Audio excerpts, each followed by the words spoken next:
So let me take you through 2021 Sizzix Chapter 1 release. I'm going to go through the dies first, show you all the cool stuff that we have, show you the actual cutouts, try to answer as many questions, and then we're going to get into the makes, all right?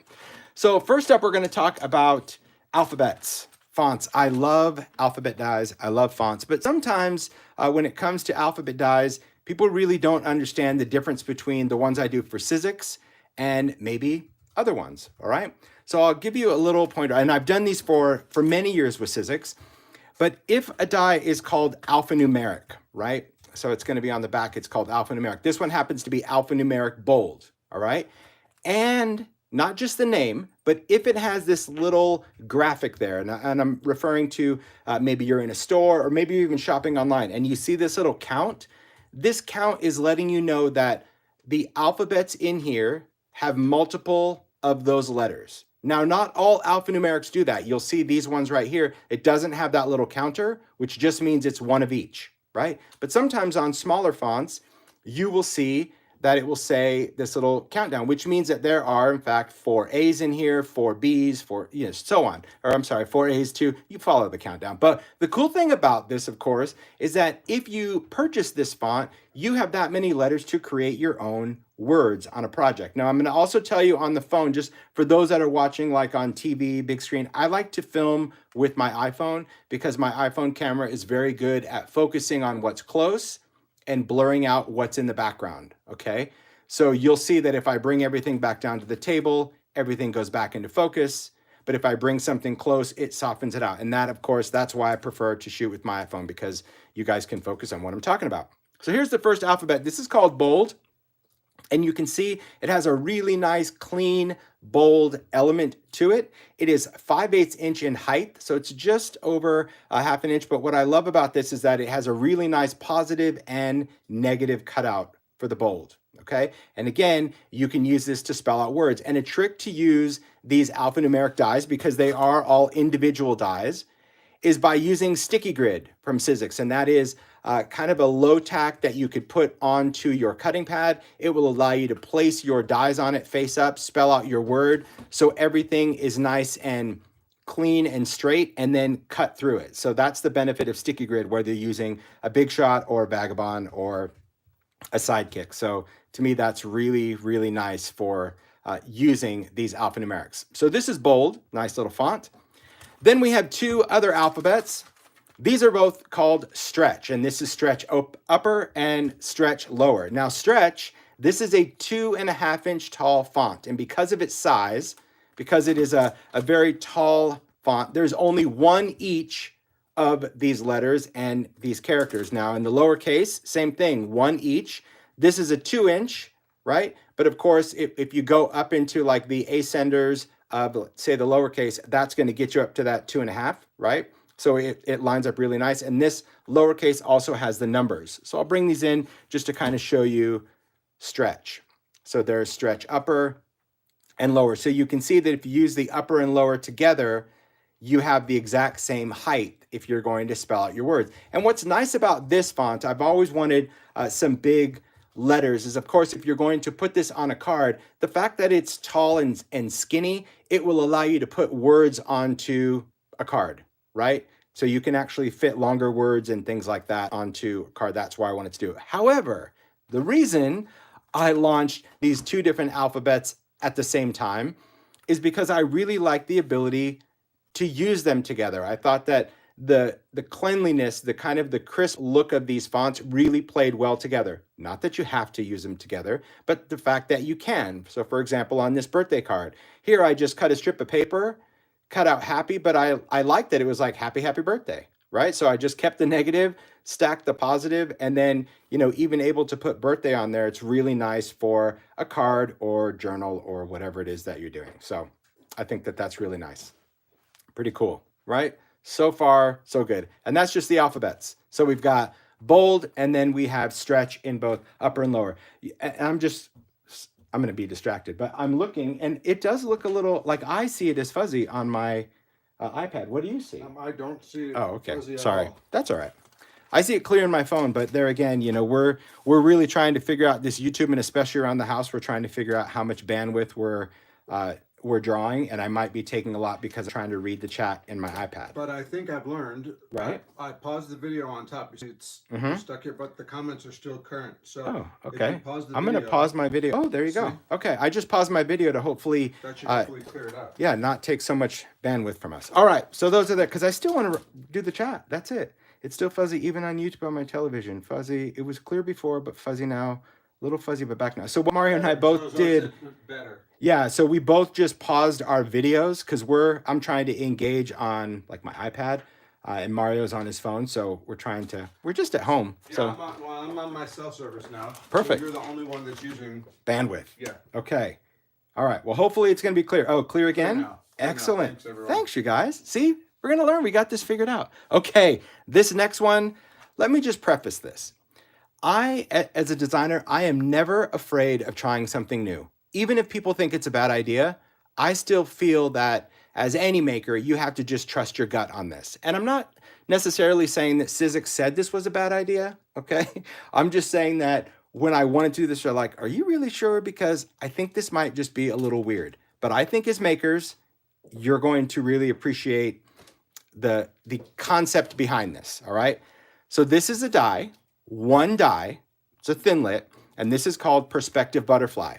Now this die is massive. It is a huge die, okay?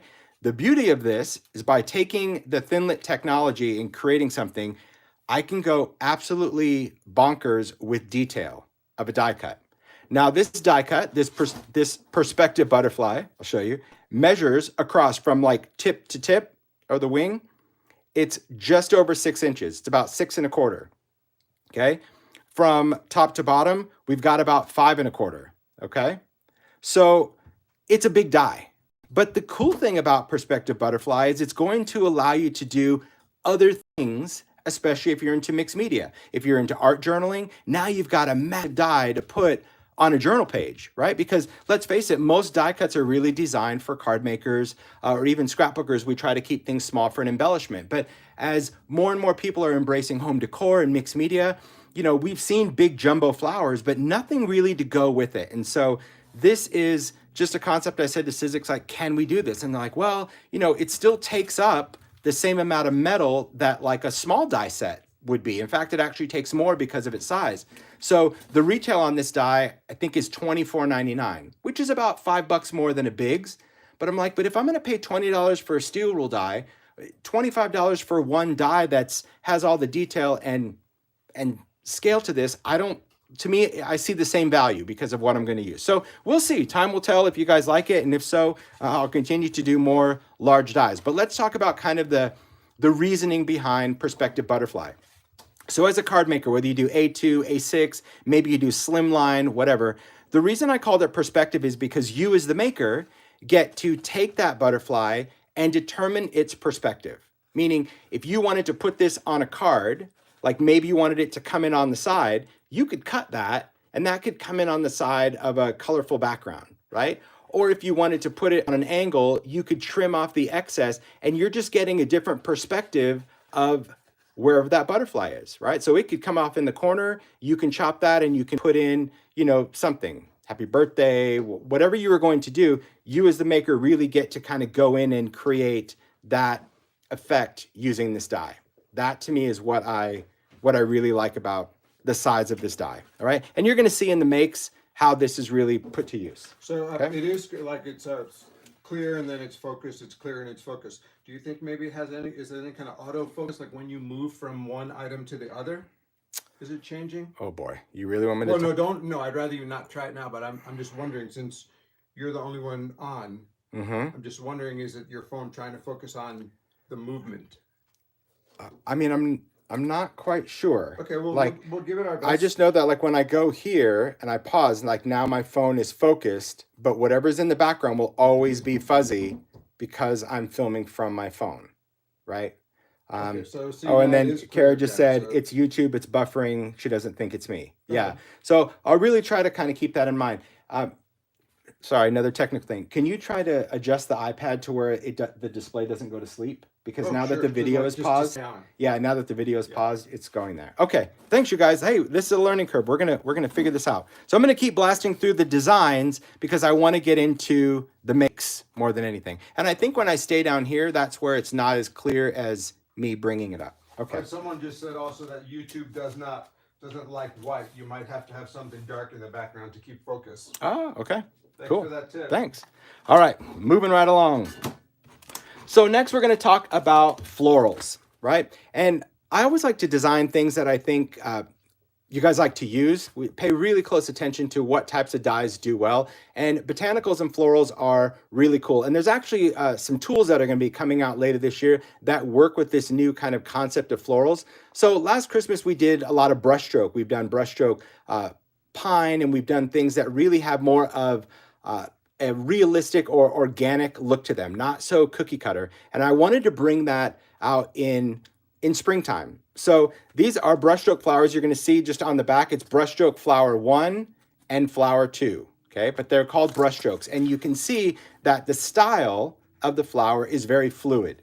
And I love that because you can use all these elements are individual. I'm not going to go into too much detail. I'd rather focus that on the makes. But you can see that all the lines have really kind of very organic, kind of whimsy looks, a lot of cool cutouts that allow some reveal underneath. But all these elements are individual, but they are scaled that you can either do something with one set, the other set, or you can combine the sets to create bigger arrangements or bigger bouquets. So beautiful. And again, I'm going to go into way more inspiration when we actually get into the makes. I don't want to waste too much time on this part. This is just introducing them so I can go into the other ones. Now we're going to talk about wildflowers. I've done many, many wildflowers in the line with Sizzix. We've done some as thinlets. These are wildflower stems. Now the thinlets always allow for way more detail, tiny little cuts. And so you can see that these stems, these are scaled to all the other wildflower stem skews. So if you're using them together, you can now mix and match, but you could see the detail is unbelievable in those little flowers, even down to how skinny we're starting to get those stems. Very, very beautiful for cards, but also steel rule. Now, steel rule, of course, because it is a thick die designed for thick things, you don't have as much design in detail, but we still get a pretty good flexibility. In fact, like this flower that I loved from this set, we were still able to make it, well, pretty similar in the steel rule. We did lose, kind of a little bit of the jaggedy, nuggety bit there, but still very, very cool. So if you like to cut thick things, chipboard, felt, maybe you're doing things for sewing and quilting, you can use this die for that, and really, really nice big size. Now, when I mentioned that these are to scale, I'll just kind of bring these other ones in. These are previous ones that we have. These are part of the collection. So you can see that the size is the same. So if you have the older dies, you can mix and match these new ones. Same thing with these stems. They're all the same scale. So it just kind of allows you to build, I think, kind of your garden, I guess. All right. Moving right along to a background. I love background dies, okay?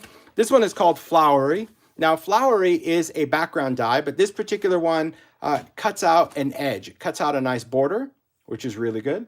What's up? Just sign up. Oh, sure. There we go. Thanks. Cuts a really nice edge. So it is going to give you this edge.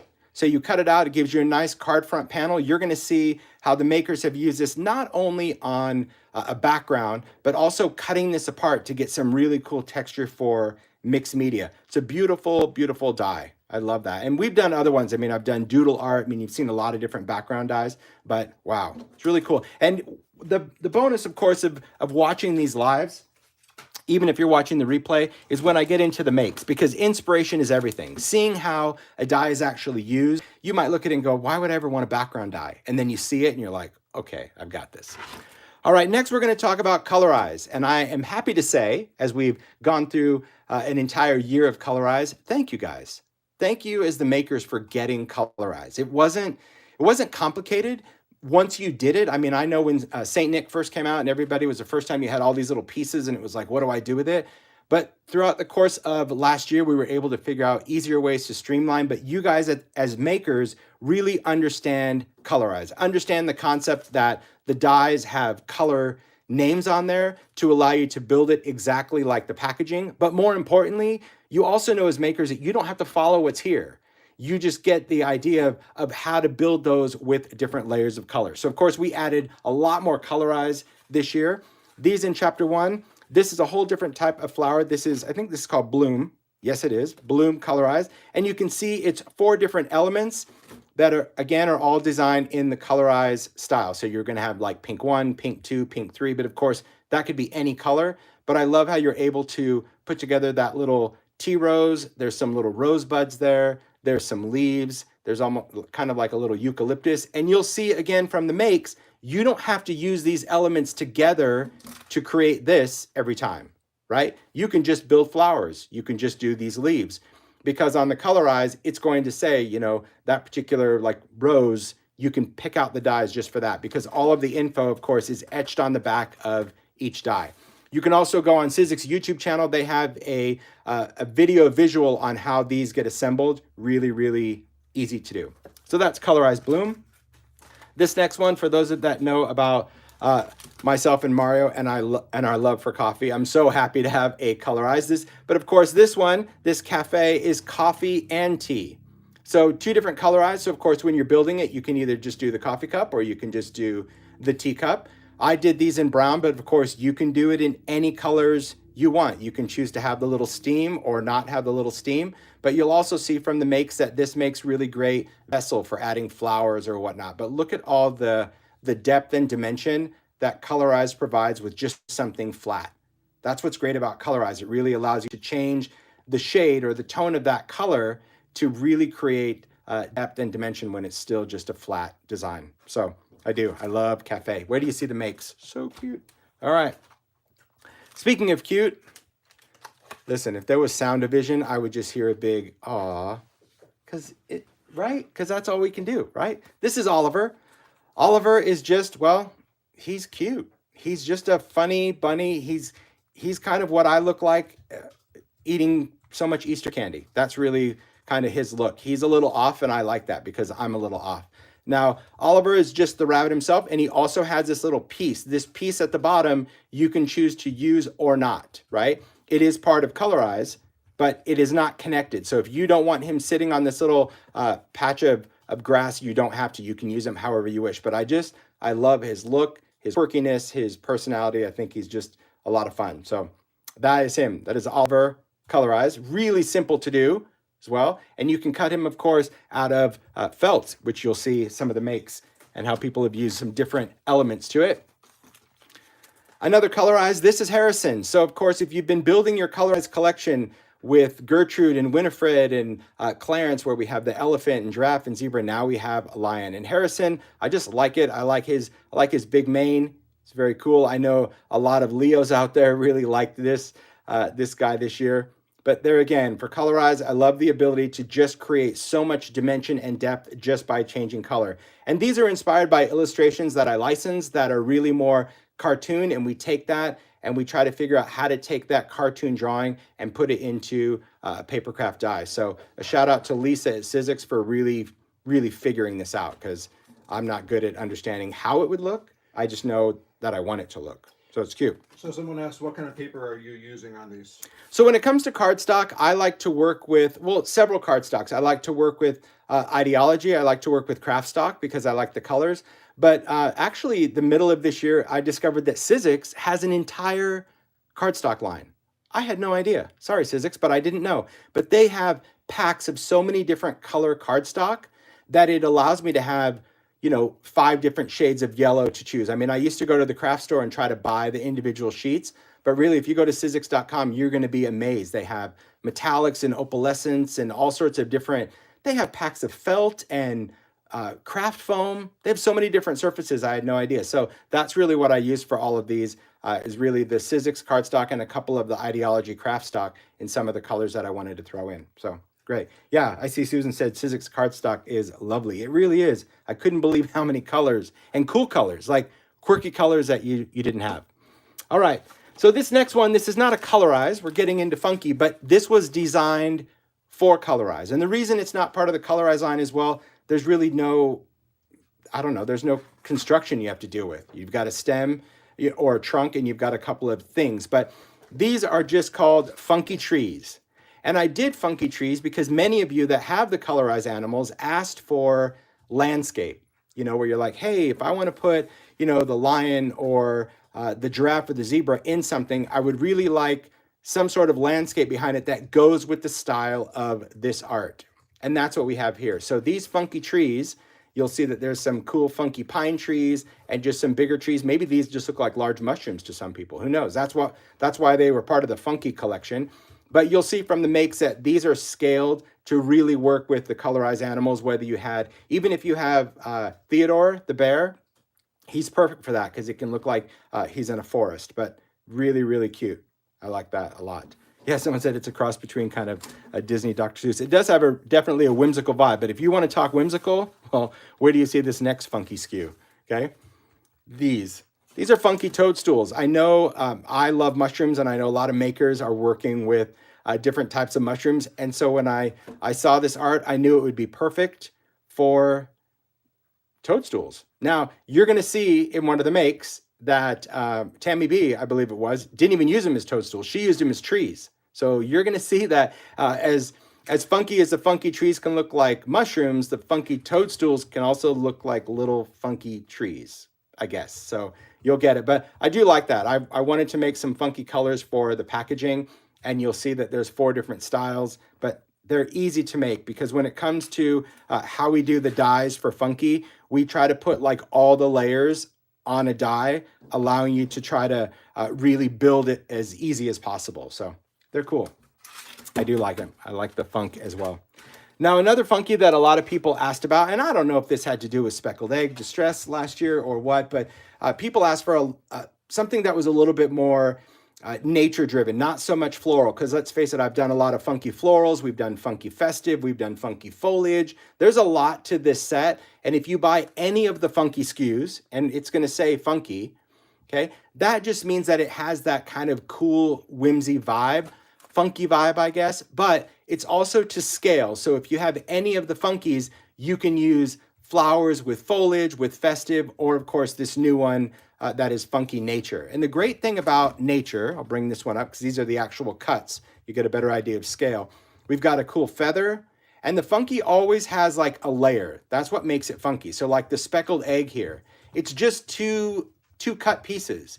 You've got that base piece that's solid, and then you've got that little speckly layer. So they're very easy to put together. Same thing on the feather. It's 2 pieces. You're going to have that base color, that dark layer, and then you have that piece that goes on top. So you can mix and match whatever colors, but there's different leaves, there's tiny little flower stems, there's kind of wavy vines, there's some taller flowers, almost kind of fern. And because these are so skinny, right, when you glue them onto a card, you can give them a bend.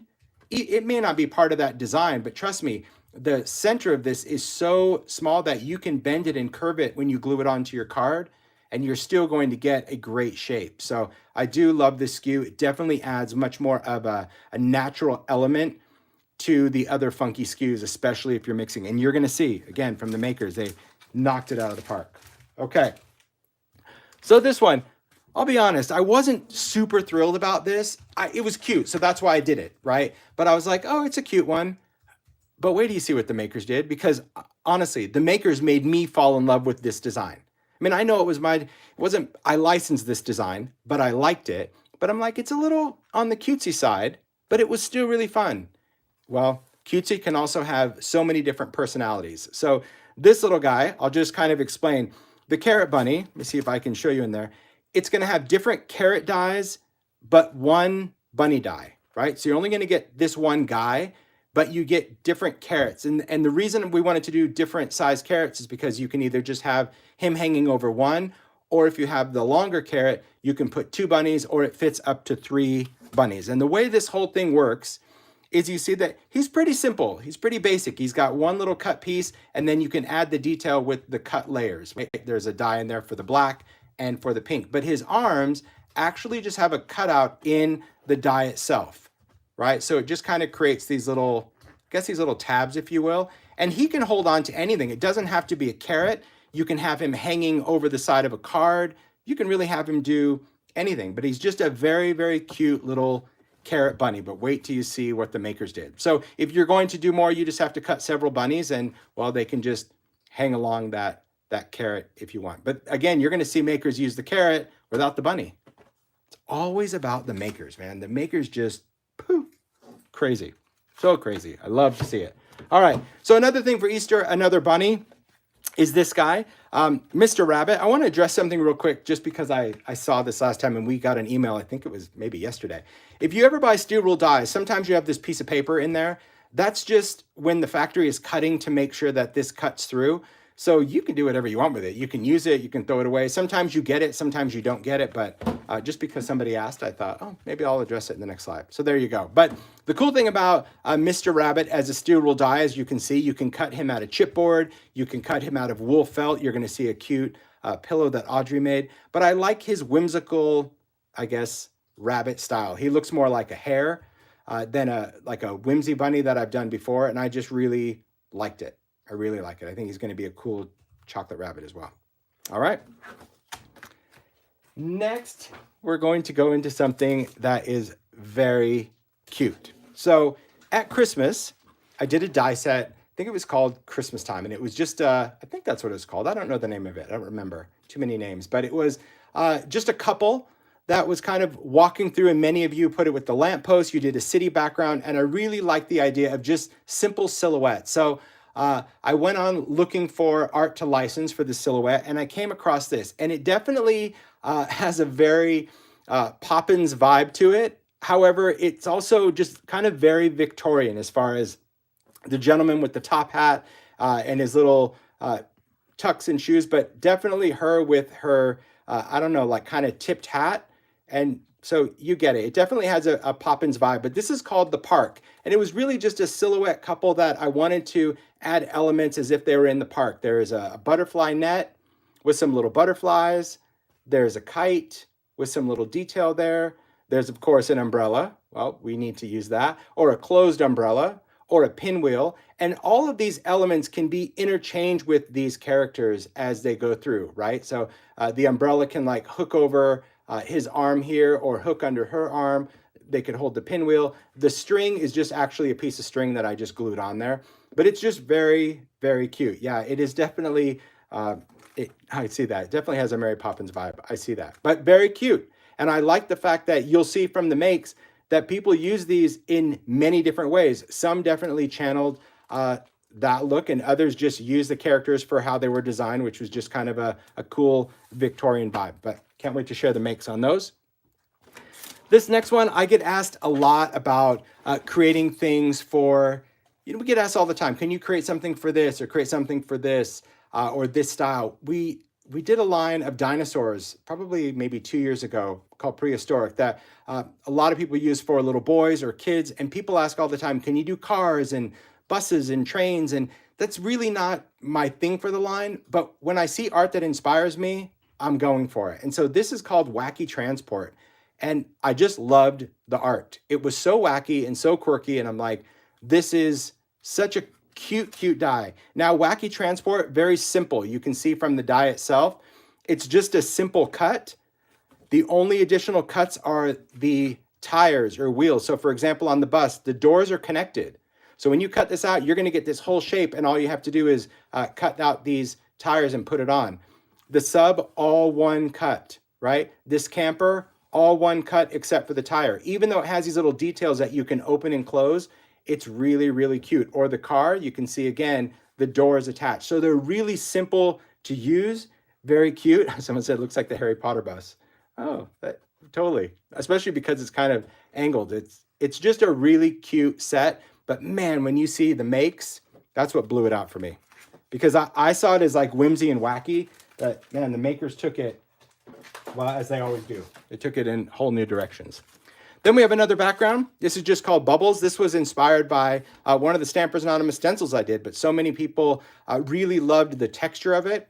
And I like the idea of being able to cut this out and getting that frame. And all of these little circles are connected. But of course, the fallout of this die, all the little pieces you're gonna get are really wonky, nuggety little pellets. So it's also cool for confetti, whether you want big pieces of confetti or small pieces of confetti as a shaker card. So not only do you get the cool bubble background, but I like the fact that you get totally organic looking circular eggy kind of blobs that you could also use as a shaker card. I love it. I do. I love the look in a simple background die. All right. Next up, we're going to talk about the Gent. Now, this guy, he could be a little sinister looking, not really. He's definitely more of a dapper gent, but people used him in many, many different ways. He has individual pieces that you can choose to use or not use. So for example, you don't have to use the monocle. You don't have to give him a mustache or beard. You don't have to use the collar or the bow tie, but you can. And you can also interchange pieces. If you don't want to give him a top hat, he can have a bowler hat that will fit on top. Emma asked for an umbrella, so this was a great way that we can include a very detailed umbrella into this. It's really cool. Did it log you out? Yeah. Oh. Are you trying to work on this? Yeah, I can only do something Okay, here. cool. Thank you. So the nice thing about this die is however you want to use it. Like if you just wanted a hat, you have a hat die, right? If you just want this, it's a hat die. You don't have to put him on this body. Same thing with the collar elements or the bow tie or of course the umbrella. And the umbrella you can see is very detailed. You get the entire piece as one cut, so it makes a nice silhouette. But then you also get this outline layer and the handle layer as part of the die that you can use and mix and match. Definite. Okay. Then we're going into a little steampunk. Now, I will tell you from a Sizzix perspective that there is a lot of older gear dies and steampunk dies that are being retired. And so because I knew they were going away, I really wanted to always make sure that I have some type of steampunk die in the line. This is a steel rule die. It is a Biggs L. This is called mechanical. And so none of these pieces are the same as any of the other ones. So if you already own all the other gears, these are new gears. So you can use them with your other dies. But I like the fact that I included some much more detailed gears than we were ever able to do before in a steel rule die. I love this cool little propeller, this blade. I like this little band. I like this kind of cool, I don't know what it would be, little axle thing. But there's all different size and shapes of gears, but definitely more detail than we've done. And these, of course, you can stack together. You can use it with game spinners, hardware, anything like that. Here, I just cut these out of chipboard that I have covered with Ranger foil tape, which is nice. So I like that you get all of these pieces for steampunk. So again, whether you're using chipboard or anything, this is just foil on top of chipboard because I like the wrinkles. You could do metallic cardstock or mirrored, but remember, steel rule die, so we can cut thick things out of it. That's why I always try to keep a steel rule die with some gears, especially if you're doing steampunk things. Okay, next we're just going to do some embossing and then we're going to get into the makes. All right, so with 3D embossing, this is probably the most impacted as far as availability, but these are going to be worth the wait when they are in stock. I'm going to first talk about a new technology and then we'll get into 3D technology. So as you know, in the world of embossing folders, in the early days, embossing folders just had that innie and outie, right? Pretty inexpensive. You fold it, you run it through, and you get the innie and the outie. And that's really all we had until we started going into 3D, where we had contour and bevels and rounded elements. But we kind of felt that there was something lacking in between. And Jen at Sizzix really came up with this concept of like, okay, instead of having the complexity or detail of 3D, which is great, sometimes there's a very simple design that we want to use that maybe is not detailed enough for 3D, but also I don't want to go back to just an innie and outie. So these are new. These are called multi-level. And multi-level embossing folders work just like a 3D, meaning it's one cutting pad through your machine. But instead of creating contour, multi-level does, well, exactly what it says. It embosses multi-levels into your paper. Look at how stunning this swirls is. You can see that it's got a base level, another step up level, and a top level. And I think that by doing that multi-level, it gives you a lot more depth, not so much contour. So it's going to give you definite outlines to color, but even the reverse, the inside, look at what that multi-level provides. You get to see like every step of that design, and it really creates a beautiful embossed look. Again, not as textured as 3D, but also to me, not as elementary as a regular embossing folder. And I love this new multi-level because again, we can take some beautiful backgrounds, and where do you see the ones we have coming out this year, into this kind of multi-level. And even price point wise, they're not as expensive as 3D. Not that these are expensive, but even they're priced a little more affordable for that look. But to me, it's all about that clean, crisp step that you get with the multi-level. But again, when you're embossing it, you emboss it the same way you would 3D because it's that thicker folder because it's got the steps. So it's just one cutting pad. Beautiful, right? I love it. But now we're going to get into 3D. So we'll do folders first, and then I'll get into the impresslets. So embossing folders, two very cool 3D folders. This first one, I'll just do it because it's my favorite, so I have to talk about it. So this one, love it. This whole typewriter one, there you go. You can see in the back, the typewriter has these individual typewriter keys, if you will. And this is what it does. It embosses in 3D these very cool, very grungy keys. This is art that we took from a vintage typewriter, that strike key that would go up. So that's why you see all the imperfections of that little grunge. But we spaced it out where it does make a very cool background if you want to use it as is. But you can also go in and cut out these letters and use them as tiles, kind of like the ideology where we have the type chips, where you can use the individual letters. But man, the detail, even when you look at like the key itself, not only do you get the grunge, but even the letter is, because it's metal, it's kind of organic. This is just white cardstock. This is metallic cardstock. I mean, shut the front door. This is just the ideology metallic craft stock, embossed with silver, and then gone over with some black distress paint, and then rubbed off the excess. But I mean, can you believe that? Seriously, I want a wall in this. So it's got the full alphabet. It does have the ampersand. It doesn't have any numbers or anything because we wanted to do the upper and lowercase just like the typewriter. I mean, that's what we followed. But you can see a very cool folder. Like I said, one of my faves. And you can see why. I mean, the detail that, shout out to Ryan at Sizzix who does all the 3D art. He was able to capture like all of that, almost like corrosion in the metal, to really give an authentic texture to this. Oh, I love it. Okay. The next 3D, and you may have seen basket weave folders because I have. I've seen, you know, a woven pattern in many things before. Even Sizzix has other woven patterns, but nothing like this. Okay. So this is called intertwined. And the reason I called it intertwined, and you can even see from the folder, is not only do you get the basket weave look, but I really wanted to capture the texture, and I'll even show you on craft because it's so much better, the texture of each little thatched piece in a basket, right? So whether this was rope or wood or anything, you're getting that really cool intertwined texture of a basket weave. And this is a very intense folder because we needed to create so many layers to actually make it look like these bands are kind of curved over one another.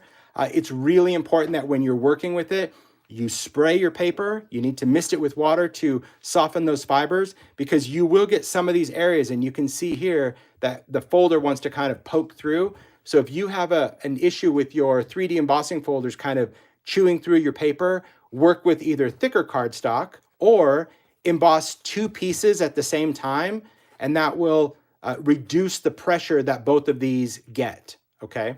So that's just a little tip if you have it. But this is the Ranger Heavy Stock. This is craft and this is white. But seriously, and I haven't even inked this. So when that happens and you'll see some of the makes, I don't know. It'll bring you to tears. Did me.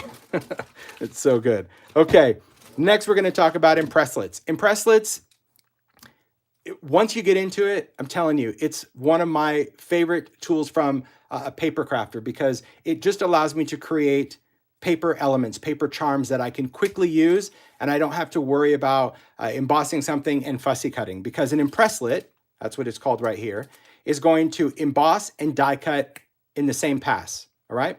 So this first one, this little one, and you can see here that the art is printed on here. This floral frame is going to cut and emboss a floral frame. That's what's going to come out of your folder. This is just done in white, just so you can see the detail of that.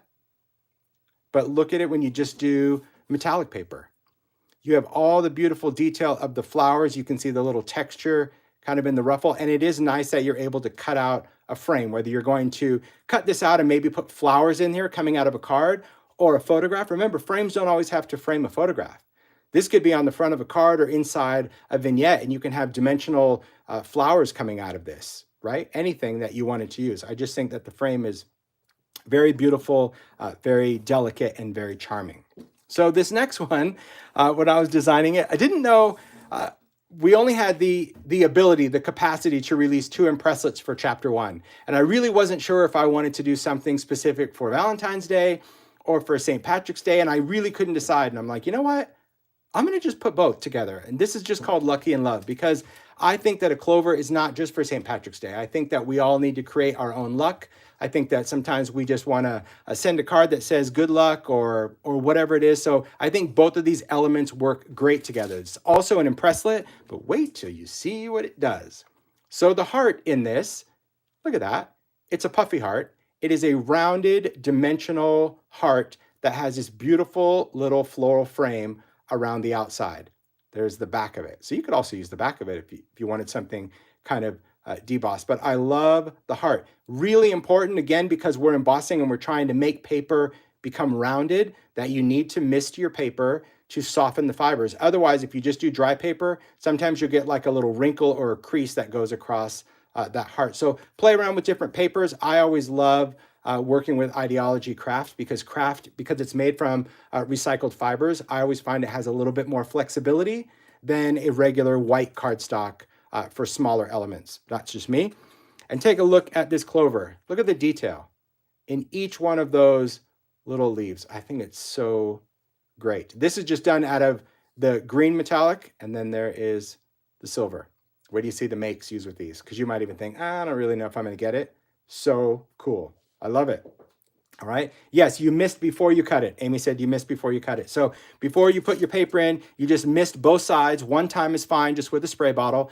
You don't want to soak it, right? Because you still need the paper to cut. But that softens the fiber. So when this folder is trying to sculpt the paper, it's not going to rip it or wrinkle it. Also, by softening the fibers of the paper with water, once this dries, it actually holds up. Right? So see, it's not going to flatten out if you mail it. You don't have to worry about bubble wrap or anything, because once the paper kind of hardens again, it really keeps its shape. I love that. So that one's called Lucky in Love. That's an impresslet. Beautiful. Great job, Ryan and Jen. Very, very cool. Okay, here we go. Now, I just covered all the stuff. Now we're going to get into the makes. That's probably like a whole nother, well, we're going to see, Mario, when YouTube kicks us off, right? I don't know if you get it. You can ask. Anyone know? Well, I don't know. We'll know. I think it might depend on your channel. I'm not sure. 3 minutes right now, sir. Okay, that wasn't bad. Here we go, guys. Let's jump in. We're good? You're just gone? If I'm gone, I'll come back. I promise. This is right. really going so good. Well, I'm happy. I'm very pleased with this whole new someone platform. said 8-hour live time limit. Ooh, okay. Well, I won't hit that. You guys are in for it now. Okay. So here I'm going to go through and just talk about the makes. I've already gone through all of the designs. And so I've organized the makes by design. So you're going to see like many ideas now for Perspective Butterfly.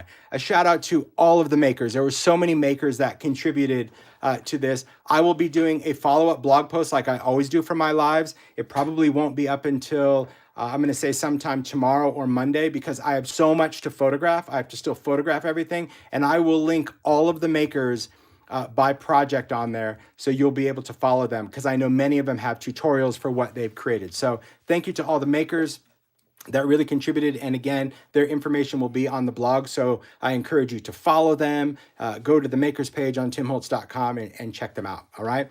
So this first one, and many of the makers kind of marked it. So I'm going to do my best to also acknowledge them now, because, you know, you could check it out. They might have a post going up today. Sharon did this one. This is an etc. tag from Stampers Anonymous, but take a look at some of the things that are in here, because right now you're going to see the Perspective Butterfly. And I love the fact that it's just adhered here, and these wings could be shaped and sculpted for a dimensional element. But take a look at the background, right? Look at those flowers coming up in craft on craft, or if you just put brown and paint over it, but using those large stemmed florals as a background, but not adding color, really gives some great detail without kind of competing with this beautiful butterfly. But also you take a look at the alphabet. When you see stretch, you can see that now, even if you have bigger elements, we have a nice size alphabet to go with that and coordinate. And I love just those extra elements. I'm guessing, yep, there's a trick I was just pushing down. If you cut out of foam, like Fun Foam, right? Fun Foam gives you really quick depth without cutting 70 layers of cardstock, because even though these are thin dies, when you get that craft foam from the craft store, when you cut it, it's going to push down, cut through it, and pop it back up. And Sizzix even has adhesive back Fun Foam. So there's a lot of cool things. I love that. Isn't that beautiful? Love it. This next one, Juliana created this one. Same thing, using the entire butterfly, but take a look at this one. This one has multiples, right? You see that? See how she's got those two in there? I love that little pin. See that little, I'm trying to show you. There's a little straight pin right there. So it has a very cool kind of specimen vibe. This is just done on a panel. Like I said before, the beauty of having a large die now is that you can create other pieces. If you're into creating home decor or gifts, having that larger scale die, I hope, is going to really give you that creative freedom to utilize it on other elements. I love seeing the distressed crackle paste around the edge. There's a stencil, so now it's, of course, to scale for a lot of your stenciled backgrounds, incorporating stamped elements. I love that these are foiled, you know, kind of minking the edge of that. Look at the tips of those wings. And I like kind of the bounciness, right? You know me, I like things that have a little bit of movement. So isn't that just such a great way to incorporate such a large, beautiful die on a home decor piece? Love it. Well done. So a whole different vibe. Rochelle created this one just to give the dies a whole different look. And again, I always say that the beauty of die cuts, Sizzix, is that it's a shape, right? You as the maker get to decide its personality, right? It being a shape like this one, that butterfly went from having a very blingy, metallic, teal, beautiful look to a very, very soft vintage look just by choosing the ink. So Rochelle created this one. There is our butterfly. Again, she cut out multiple layers. So if you're hanging this, you can bend that up and actually have that little shadow underneath. I think that's stunning. But take a look at the flowers, right? There's the brushstroke flowers in the background and cut out of all those soft colors. Really, really stunning, where you can just see that they kind of tuck out. I love the detail of the buttons in the thread put into an ideology frame panel. There you can see that alphanumeric bold. That is the benefit of having that small, little, nice, bold font, because I've done small fonts before. I've done label and typewriter, but sometimes a small word is going to get lost, but not when it's in a bold font. I also love that it's used with the ideology clippings, where it's got hope, peace, happiness, and love. Isn't that stunning? So beautiful, Rochelle. I love the detail. I do. I think that the detail is so cool, especially when you're adding inks and pearls and all of those other stitched and crackly elements. Awesome. All right. But let's see this on a card, because I talked about it being on a card. All right. So Emma created this on a card. Now, you know, in Emma's world, she likes big cards, and there's a lot of people that do big cards, and that's the thing to remember as a maker. I know that in our industry, we talk about card standards, slimline, A2, 4 bars, all those things, but you can make a card whatever size you want, as long as you're able to mail it in some type of mailer. And I love this card that Emma did. She used embossing powder on that butterfly, so look at that kind of cool platinum-y look. And ideology optical lens. Again, some of your larger embellishments will now work with these larger die cuts. There you can see that bold font again. I love seeing that classic crochet die under there. And just having that hang out over the side of the card, that's fine. Because if you're going to mail this, obviously you're going to put it in some type of bubble mailer anyway because of the lens. But I just think that's nice. And the other great thing about making bigger cards is this could be a gift. This could easily be something where they frame it in a larger frame and hang it on the wall. So, you know, never be afraid to just create a size based on what works for you, right? But if you are one of those makers that just wants to stick to the tried and true, right? The kind of, I want to have a specific size die for a specific size card. This is what I was talking about for Perspective Butterfly. And Juliana created this. And this is creating just your standard card size or whatever you're comfortable doing, placing it down into whatever perspective you want, and then chopping off whatever hangs over. And it looks stunning. I love the fact of just cutting this out of black, going in and watercoloring on the inside, right? So you can see that nice, beautiful organic look, some stamping over it, and even the detail. I mean, the other cool thing about having a die so big, like I said, is we're able to have like the antenna on there and all of those little extra elements that just add so much detail. There you can see stretch, so you can see that fly, but then also incorporating it with the tiny text, Stampers Anonymous. So you've got don't forget to fly, and then you've got that word in the back. But isn't that cool? Very cool to see a die, used in its entirety, right? Kind of using it there, but also the perspective, right? I agree, Jen. Jen's like, that's beautiful. It is. Because seeing that crop down, and like I said, this could have been off to the side. This could have come in from the top. You as the maker get to choose the perspective of this design. So very cool. I love it. All right, what's up? Nope, okay. Cool, thanks. So next up, we're going to talk about flowers. I love this. There's so many flowers. All right, we're going to talk about brushstroke. I'm not really I didn't separate it between brushstroke 1 and 2. I just wanted to do brushstroke in general because, as I mentioned, they could be used together. So the thing about brushstroke, right? Remember, these are those kind of very organic flowers. Is as a maker, you can choose to use colors, whether it's cardstock or fabric or anything like that. Or if you like to work with your inks in watercolor, just cut them out of watercolor paper and have fun with your inks. I think this is really beautiful. Pete at Sizzix created this card. I think it's so stunning, just cut out of white and then layer all the pieces, right? Just using your inks in watercolor. That's what I love about brushstrokes, is the ability to really get that nice organic look with your colors and water, but I don't need to know how to paint a flower, right? I know that I've watched many classes where they're like, oh, just paint this kind of random abstract and look, it looks like a flower. And it's like, yeah, mine never do. But kind of giving you that abstract shape, that definitely has more of a flower appeal, and that you can layer all these elements together. I think that's great. And Pete always does some really great kind of computer fonts with those, but I think he also released some stamps of those as well. But you're right, on black, ooh, so good, right? So cool to see that. So this one, Sharon created this, again, using different inks and pieces to layer on top. I like the fact that it's got some dimension and depth just by shaping these petals. You can do that to add dimension on the card. There again, you're gonna see that bold alphanumeric and how perfect that is for a card. But I like that because, again, totally different look, and that's what you're gonna see by these makes, all using the same flowers. But just depending on your color option, that's a thing. So for this, Stacy created this one, and I like the fact that she took some of those elements from brushstroke, but didn't use the big flowers, right? Use the little leaves and the smaller flowers, like they kind of look like little violets. I think they're really, really nice. Paired it with a watercolory stencil background, a little stamped text. There's one of the stitched frame dies. Those are an older one using stamps. But there again, when you're using die cuts, even though this set comes with those big flowers, you don't have to use all those pieces every time, right? That's your die set. That's your garden. You're like, I'm going to pick this flower for this, a smaller flower for this. And that to me is what makes kind of investing in dies so worthwhile, because you really are building just a whole bit of shape to incorporate. All right. So this one, Anita created this one, and here I'm going to point out several things. So now you're going to see the flowers, right? You can see a lot of those elements from brushstroke, but here's some other things. Look at the background, right? You see there is that multi-level embossing folder.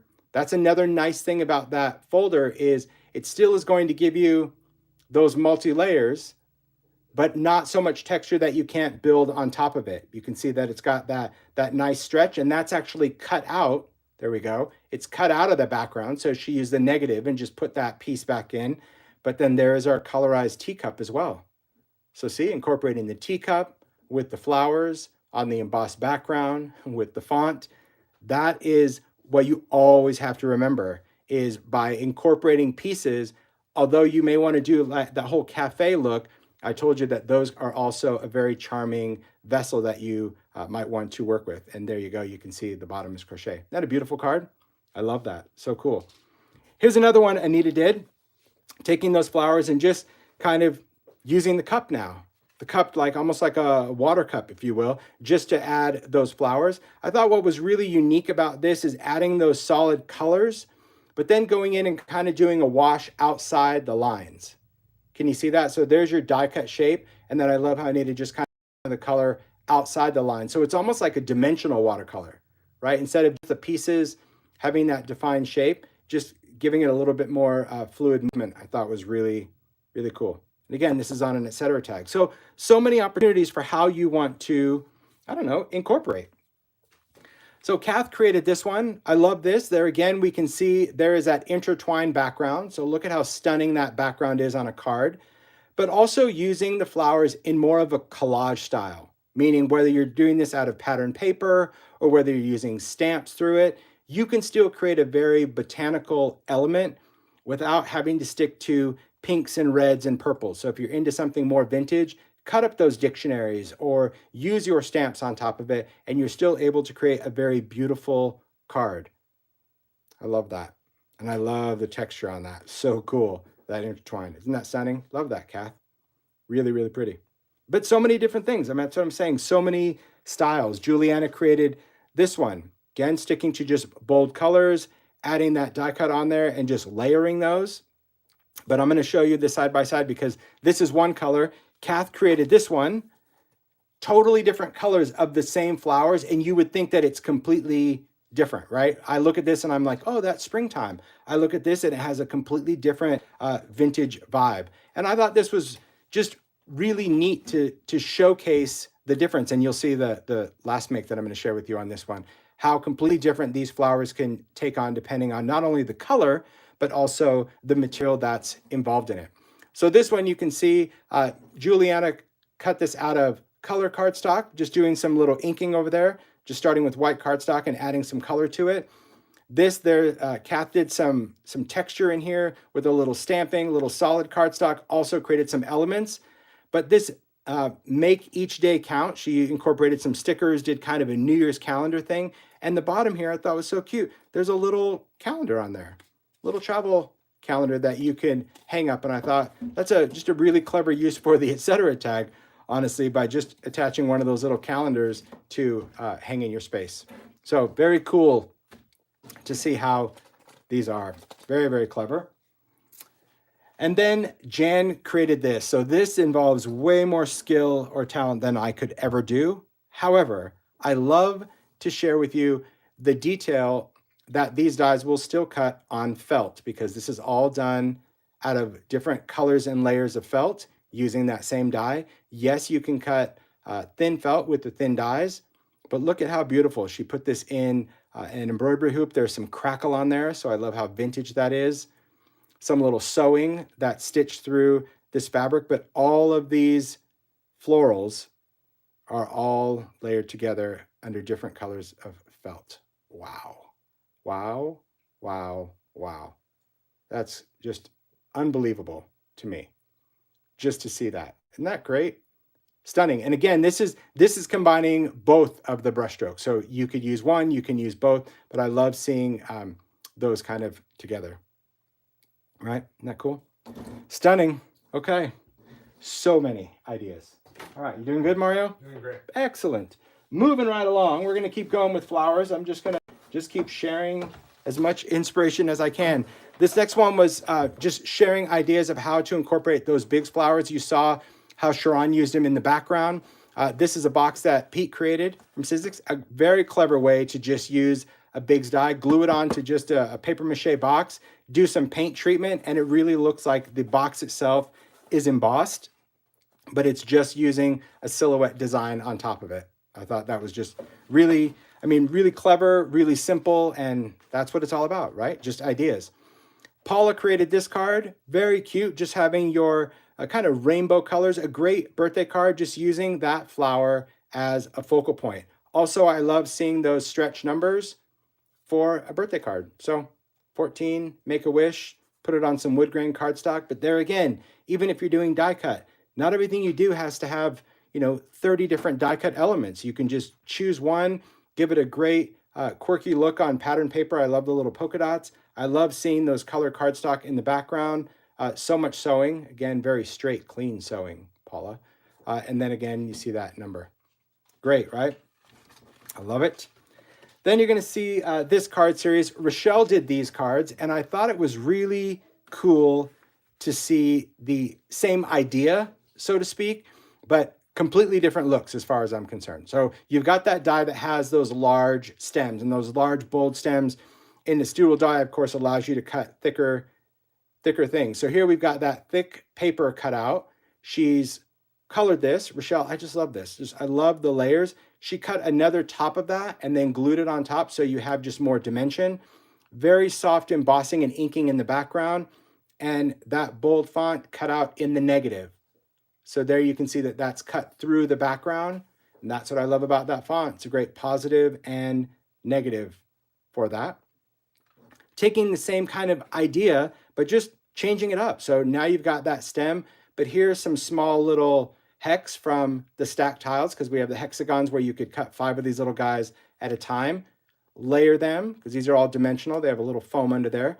But take a look at how she used the positive. This time, I'm going to see if the camera can pick it up. She cut those letters and staggered them just to create a really cool drop shadow out of those.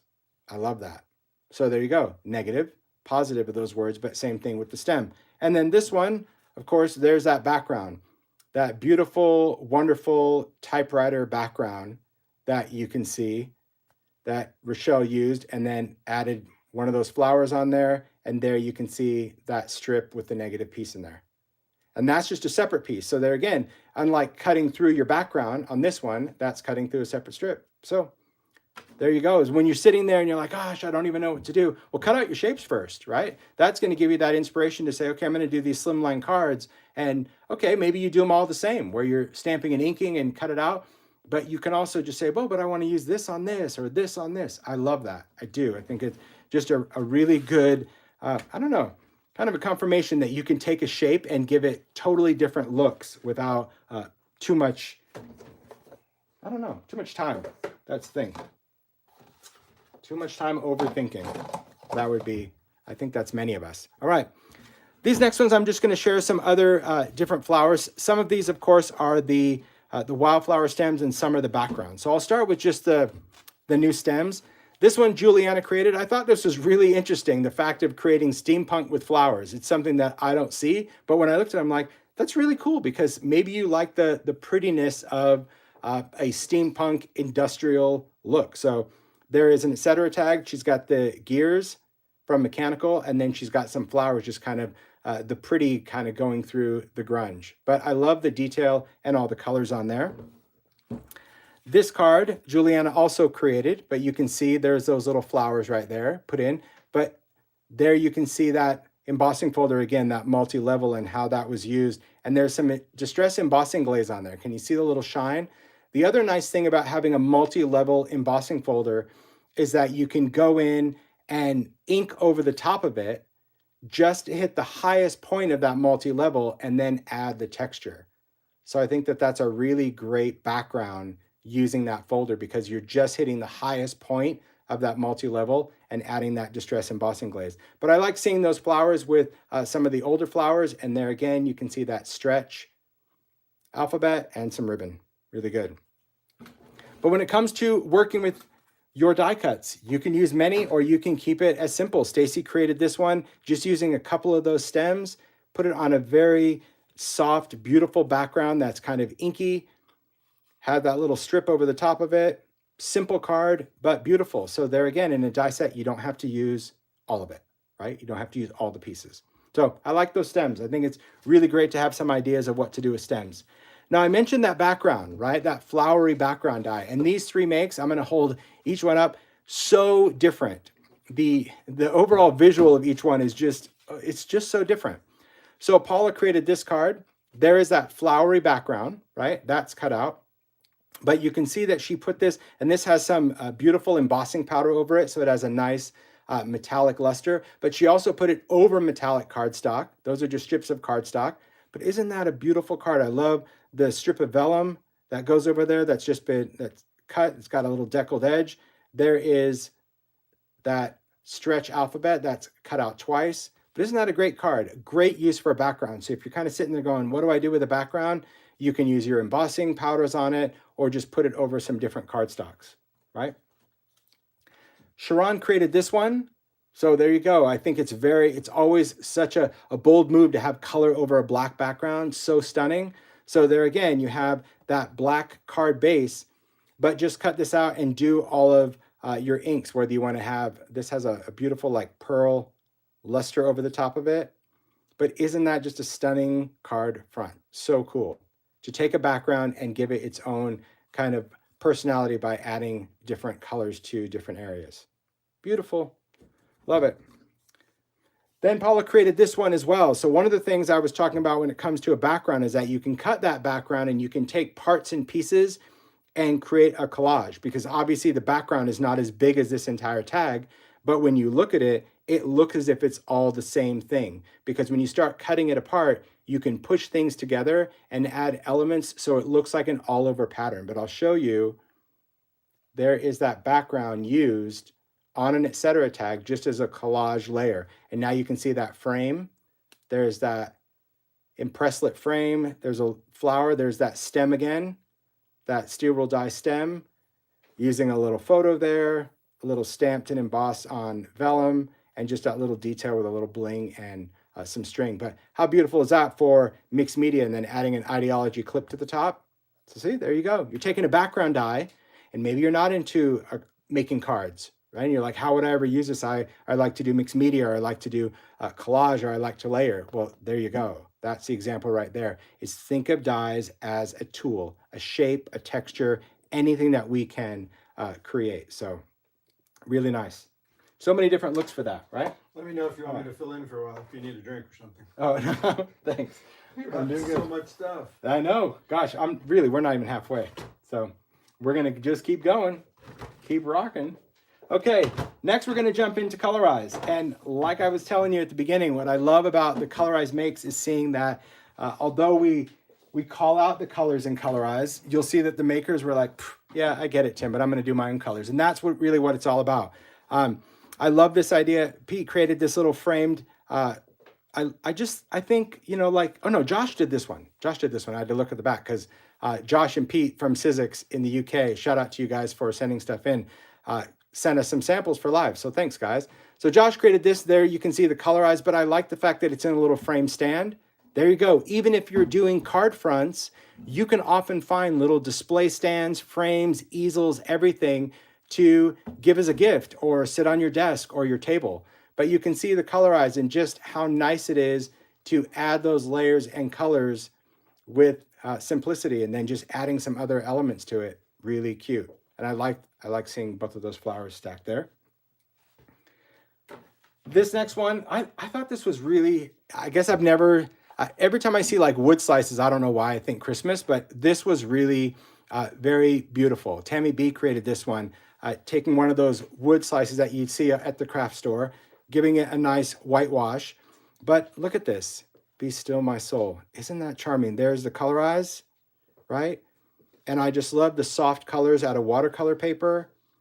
You can see here that there's just some little music notes in the background. Here again, you can see that alphanumeric font and why the upper and lower of stretch work so well together, because it does allow you to create very stunning home decor pieces, right? Especially if you want to add a message, or maybe you're doing this and you want to have somebody's family name or whatever. I think that's great. That's a little fold-up bow. That's kind of an old school bow. It's going to be coming back actually. But I love seeing just the softness of this one. It has a beautiful whitewash over it. But yeah, never thought of using that wood slice for just something home decor outside of Christmas. And I think that's really cool. That's what I like. Seeing seeing stuff that we don't normally see. That is it. So Audrey created this. Again, speaking of home decor, this is just a little easel stand with the frame. I love the little word. You could put bloom on there, but there you go. Just doing Colorize. And you can see so far, everyone's kind of done different colors of Colorize, just to show you that although it's going to give you the guides of like green 1, 2, and 3, you can do whatever you want, right? The 1, 2, and 3 is just showing you how to build the layers, but it doesn't have to be green. It could be blue or red or pink. But I think that's really cute. I also love this card. Rochelle did this card. Here you can see how you can kind of mix things. We've got that colorized flower, but now you can see that 3D heart. right? Look at that. I love how that hits the light with that metallic. And then just using, that's an old script die. And then that's the new bold. So a beautiful, could be for Valentine's, right? Love you. But you can see that this Colorize, because it has all these little buds and leaves, you as the maker become the florist as well. You get to do your own display of that. I think it's really nice. All right. Then we've got these more slimline, and it's interesting. You know, I always like seeing just different styles of cards. So Kath created these. So take a look at these, right? Like I said before, when you see a series, it's that when you're in kind of that making mode and you're like, oh, I don't know. If you see a layout or a style that really works, you still have the ability to kind of switch up and change the look, but you're not really changing up the tools because all of these are using that Colorize bloom and that stretch alphabet. But the color, the portion of this, having the word at the top or the bottom, or having the slim line going vertical or horizontal, that is what is so great. But take a look at just adding that little bit of sparkle. I love that. A little bit of glitter on there. I love that stencil, that inked background. There you can see love. I mean, what a great card. And then just using a stamp, adding that always and forever in there. I love that look.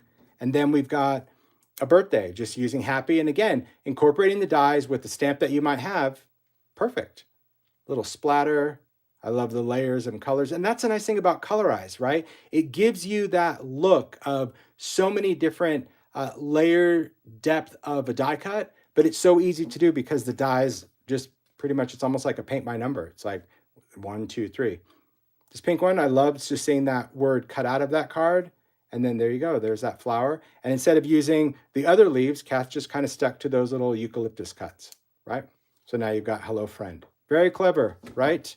So clever. So really when you're looking for an idea, sometimes just take some basic supplies and challenge yourself to say, okay, I'm gonna do this, but now I'm gonna use these things in a different way, right? Same tools, but a different way. And I think you'll really impress yourself with your whole little making session as to how you can change these out. So a question, where are they getting slimline cards? Aren't they making these?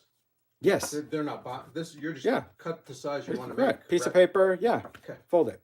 Cool. Yeah. I knew something. There you go. Wow. This is a shocking day. You got it, Mario. All right. Keeping on with Colorize, let's talk about Harrison. A lot of people loved Harrison. Gotta say, they did. Here's our lion. Here's Harrison. This one, I think Kath did this one as well. Clean this off. Yes, so here is a panel. You can see he is cut out of felt. Look at those layers of felt. He's so soft. Yep. I love the look of this. I think the panel is really fun. It could go into a kid's room. I love Born to be Wild. Again, mixing those fonts. Just using there, you can see those funky trees in the background. Again, cut out of felt. So I'll kind of hold this up and go a little slower just to show you that when you're working with this. Now, do be careful, obviously, when you're taking smaller pieces of felt out of the die, that it doesn't just fall apart. Some people do a backing to it, but it is always good to know that you can cut felt. And Sizzix does have felt in many different colors, thin felt that works in all these layers as well. But cute, right? Very cute panel.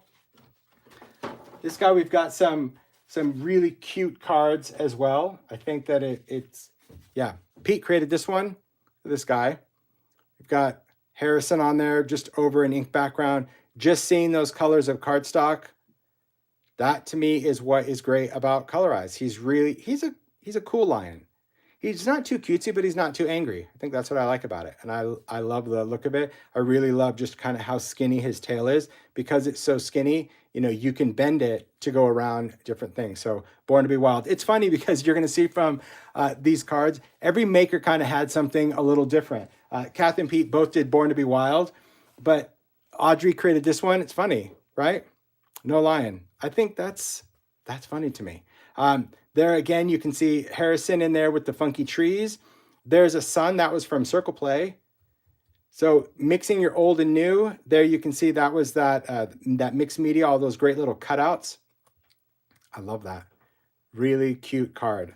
I like the look of this, especially when you're sanding your cardstock. I'll hold that up a little closer so you can see. This is some of the old school, I think, crackled coordinations. But, you know, treating your cardstock differently, whether you're using ink or whether you're using just straight on bright colors, really can change the whole appearance of a die cut. This one made me chuckle as well. Anita did this one. You guys got it? Oh, apologist asked if you could please open the card. Oh, sure. Which one? I just got the message. So whatever one you were. Oh, thanks. There you go. It's your yeah. Normally makers don't finish the inside of the card. I got it. Thanks, Pete. No, thanks. No lion. It's your big day. Oh, that's good. Awesome. That's good. Thanks, P. Yeah, I never open the cards. I mean, unless it's got a cutout window. Who made That's that? very cute. This is really good. I love this. Audrey created this one. Oh, thanks, Audrey, Yep. for the birthday card. I'll Yeah. keep it for myself. I know. Mario's a Leo. He's going to keep it. All right. So Anita created this one. Again, the play on words, hilarious, right?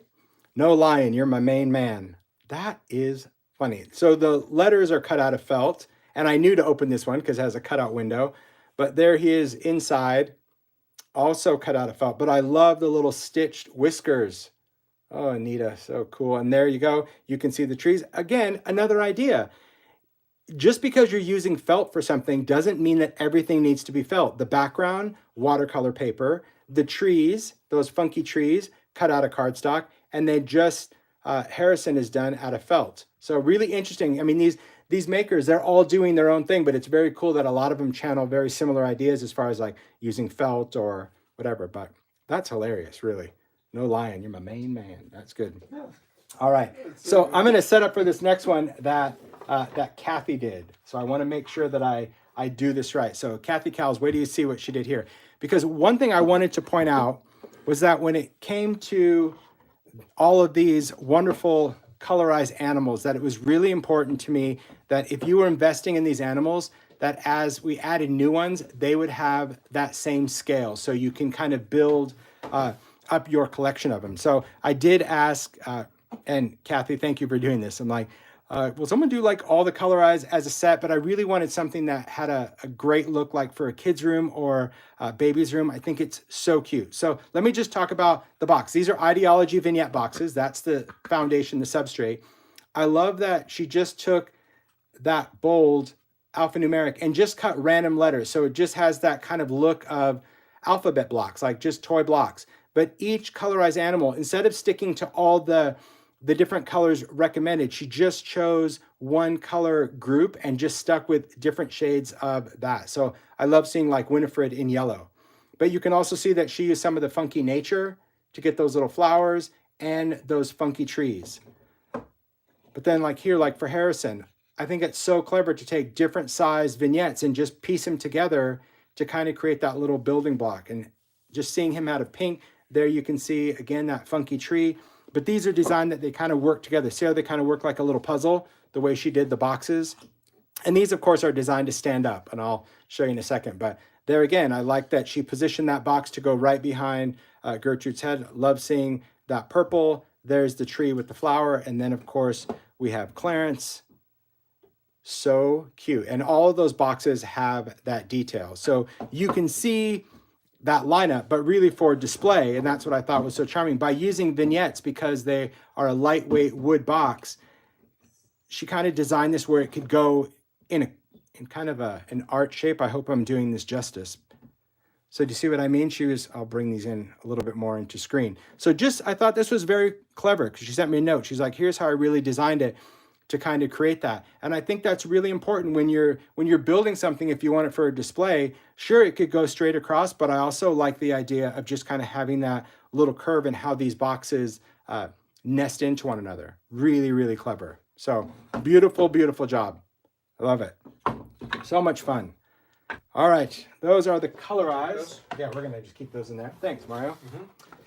Then we've got this guy, right? We're going to have Oliver. Now, let me just tell you about this because Pete made this one. I'm going to set it off to the side for right now. I'm going to go through these just to talk about kind of the design process of these guys. Now, the thing that I really love about this guy, Oliver, is he just has his own personality. Maybe he's up to mischief. Maybe he had too much candy. Maybe he's just kind of cute. Sometimes people, depending, he could look sad and lonely. I don't think so. I think he's always up for adventure. So Kathy created this card, but there you go. Here we have our Colorize. There's our little guy, right? Umbrella, right? Not from him. Remember? Umbrella's from the Gent. Remember that kind of steampunk guy? So we've got a great umbrella to use on that card. I thought that was really good to take two completely different dies and put those together. I love that idea. Emma created this one. I love this little clipboard. There we have intertwined as a background. Beautiful background, Emma, to have that for springtime and Easter. But there you go. There's the top hat from the Gent. How funny. See, two totally different makers use dies from the same die set, but different dies. So there's that hat. There you can see the carrot. That carrot was from the carrot bunny, that little cute one.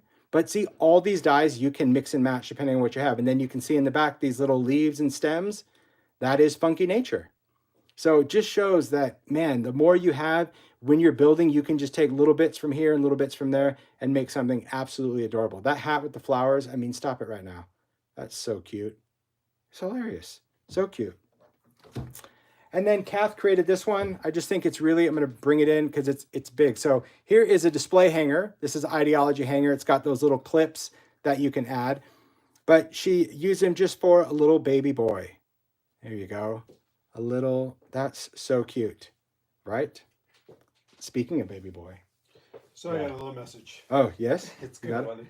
Okay. It's from Josh. Oh. Hey, Ryan, I'm just letting you guys know that I made this card and the previous one. Oh. I don't mind at all, but Pete will be living. Oh. Well, thanks, Josh. But I'll tell you, we can blame Debbie because I asked Yes. Debbie. I'm like, I need to know who made what. So yeah, listen, I think you guys are both amazing makers. So don't sell yourself short on there. But that's hilarious. I'd be the same way. That's so funny. So, Kath, I think this is really a great way to take something that really was very Eastery, whimsy, but also kind of just change it up. That's it. I love seeing those little circles that you used from this alphabet, but cute, right? Isn't it fun? Love it. So is Josh saying he made this bunny or Pete made this? He said prior to. Okay, so but I didn't know where they were. I'm thinking Pete made this, but because that's what I think. Okay, so we just go, who made this? Yeah, I don't know who And made I'll this. tell you who made it. Someone from Sizzix in the UK made this, either Josh or Pete. But here's what I want to point out. So when I first designed this guy, because again, he came from a cartoon drawing that I licensed. But when we were first doing it, I wasn't really sure how to get his eyes, because you'll know as a maker that, especially if you're adding eyes to things, that you can get a whole different look or personality by how you change the expression of the eyes, right?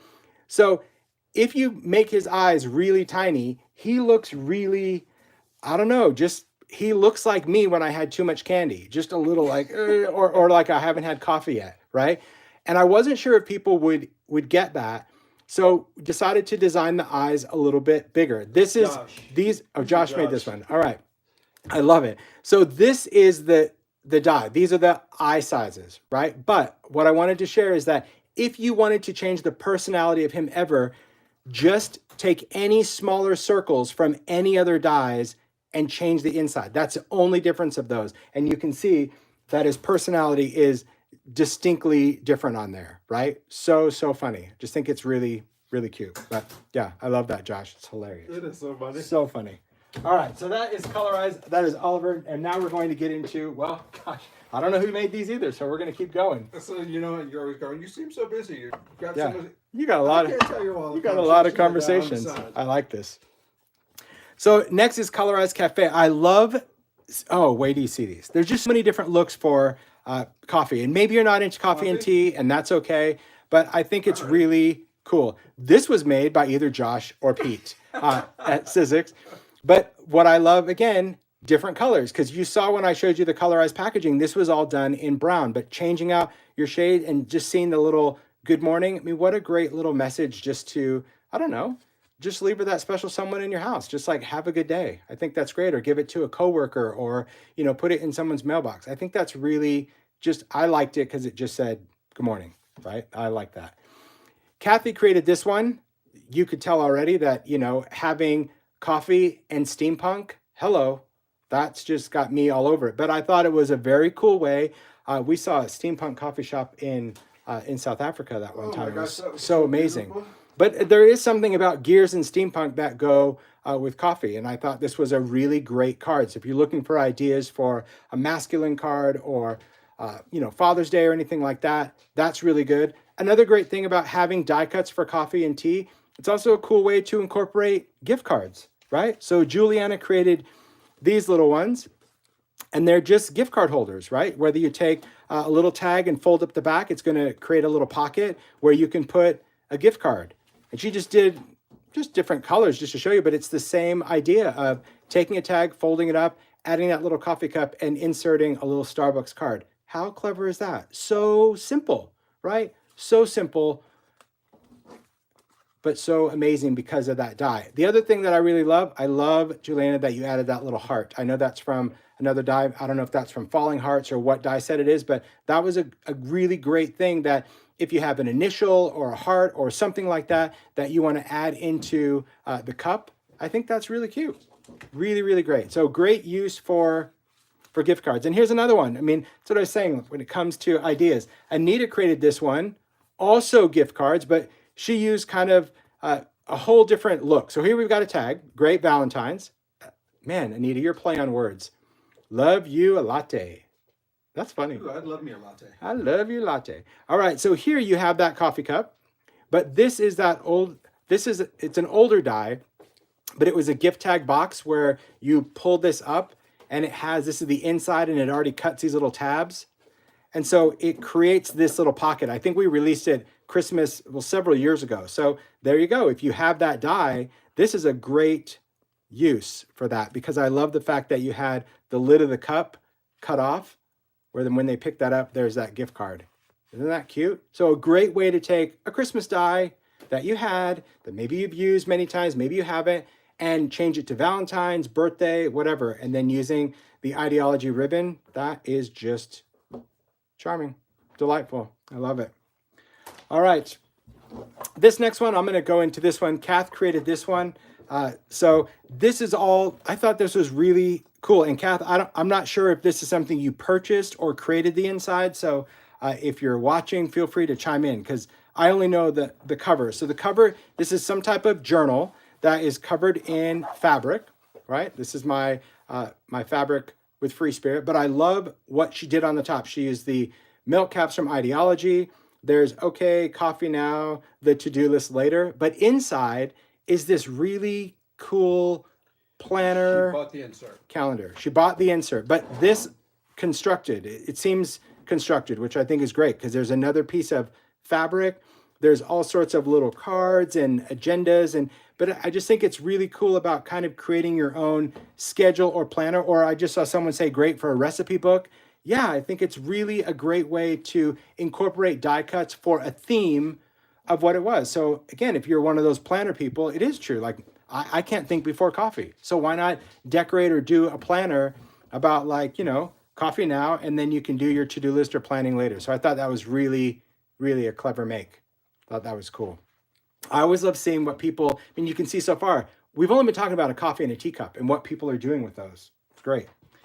And then Tammy B created these home decor pieces. I thought these were really great because sometimes people you're either a maker that makes a lot of things, or maybe you make something specific. And sometimes people come into this industry and they see people just making cards or scrapbook pages and they're like, I don't really do any of that. But this is just showing how you can take these same tools and make gifts, home decor pieces. So this is just taking, there's the font, there's the cup, putting it in a frame. But more importantly, take a look at the background. Now, I'm not quite sure how this was done, Tammy B, but I'm sure you'll share in some tutorial. But this is the bubble die cut, but all the pieces are still in there. So I don't know if you did that press and seal trick or something, but you did something where you were able to die cut that, but all those little pieces stayed in. I couldn't imagine having to push them all back in. But I love the background. And that's both on the coffee and the tea. So that is the bubble background die. At least that looks like that to me.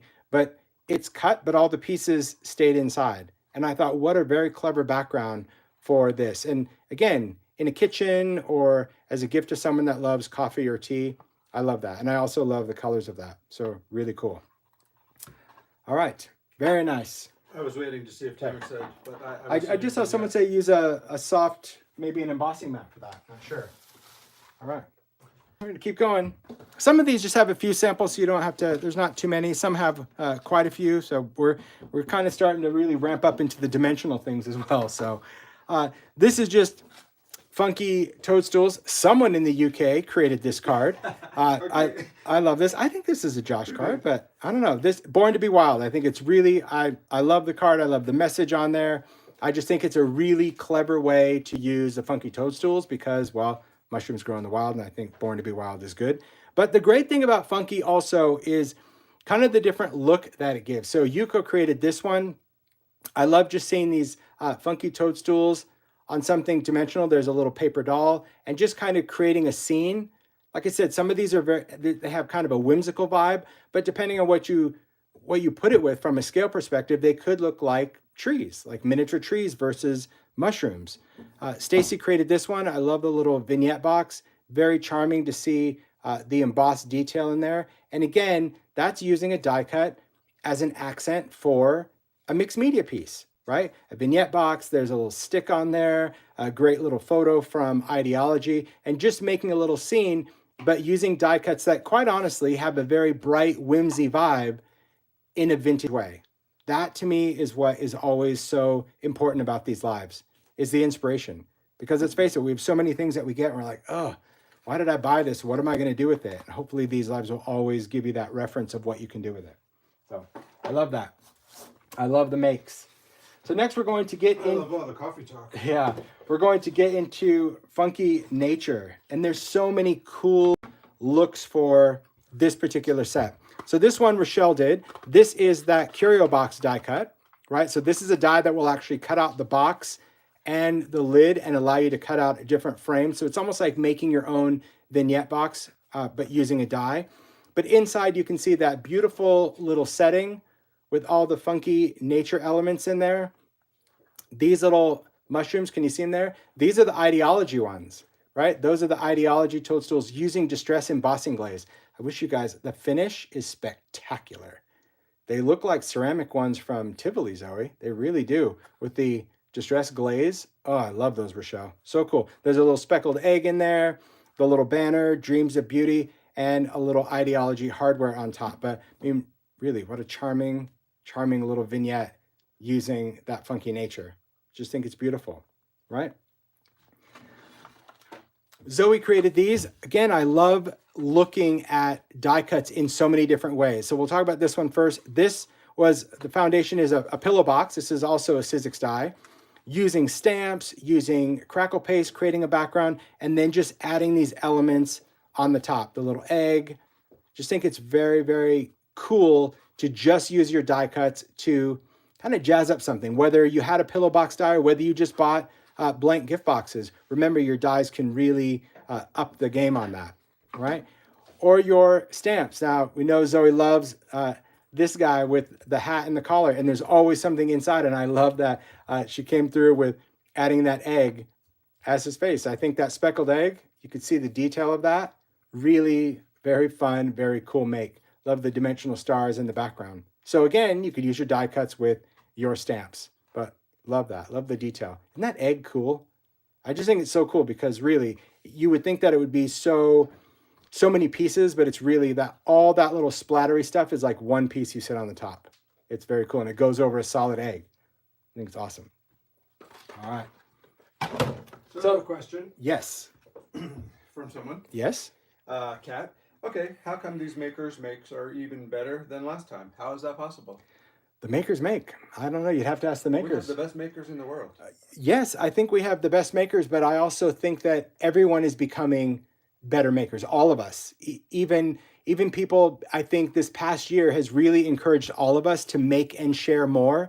And like I've said all along, you really inspire each other. Makers inspire each other. Not whether you're part of a team or whether you're one of the makers for Facebook Live, none of that. Just if you make and you share everything, that's what makes this creative community even better. You continue to inspire each other. And that's what I would say, that the reason the makes are better is because I think that people are sharing more of what they're making. And that's what's going to keep this industry thriving. So there you go. Thanks. So Audrey created this one with the box.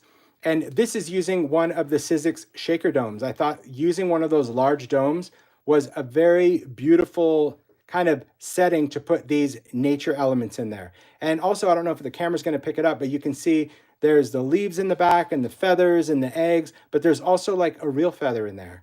which I think just gave this a little bit more of a true organic nature, and like using real twigs, using some jute and some ribbon. But man, what a beautiful little gift box, Audrey. I think that's great. But a very clever way to use those Sizzix domes, because you can see the dome.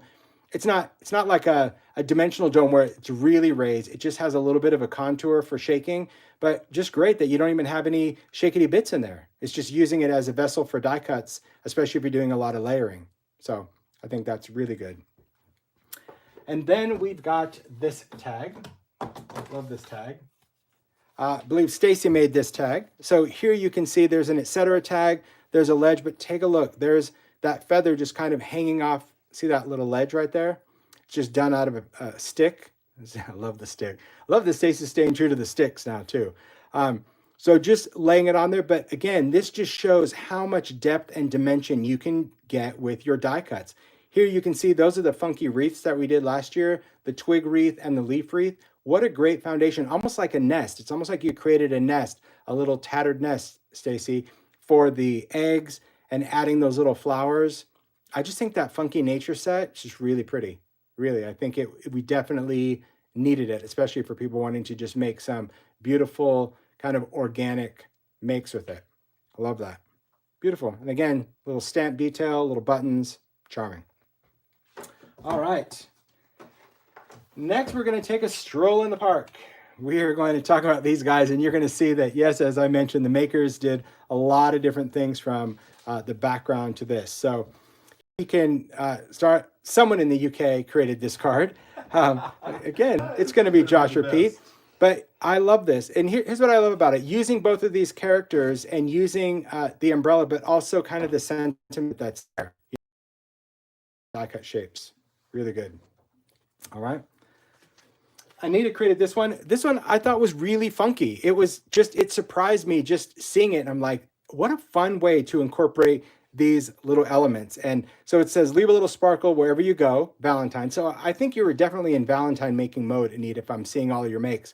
But using alcohol inks to create this colorful background, she made these characters definitely more rainbowy, where he's holding the heart and the hearts are kind of fluttering up. But I thought, just a fun card. I would have never thought to use these with vibrant colors, and especially doing it for Valentine's Day. And definitely Floating Away has a Mary Poppins vibe, which a lot of people seem to channel those characters, probably because of the silhouette, or maybe because it has the umbrellas in them. But you're also going to see that there's even some different looks with these.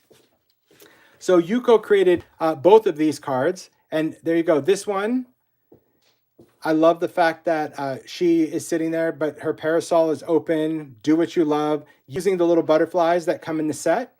But instead of her having the butterfly net, she's just kind of out on a springy day or a summer day. I love seeing the intertwined texture.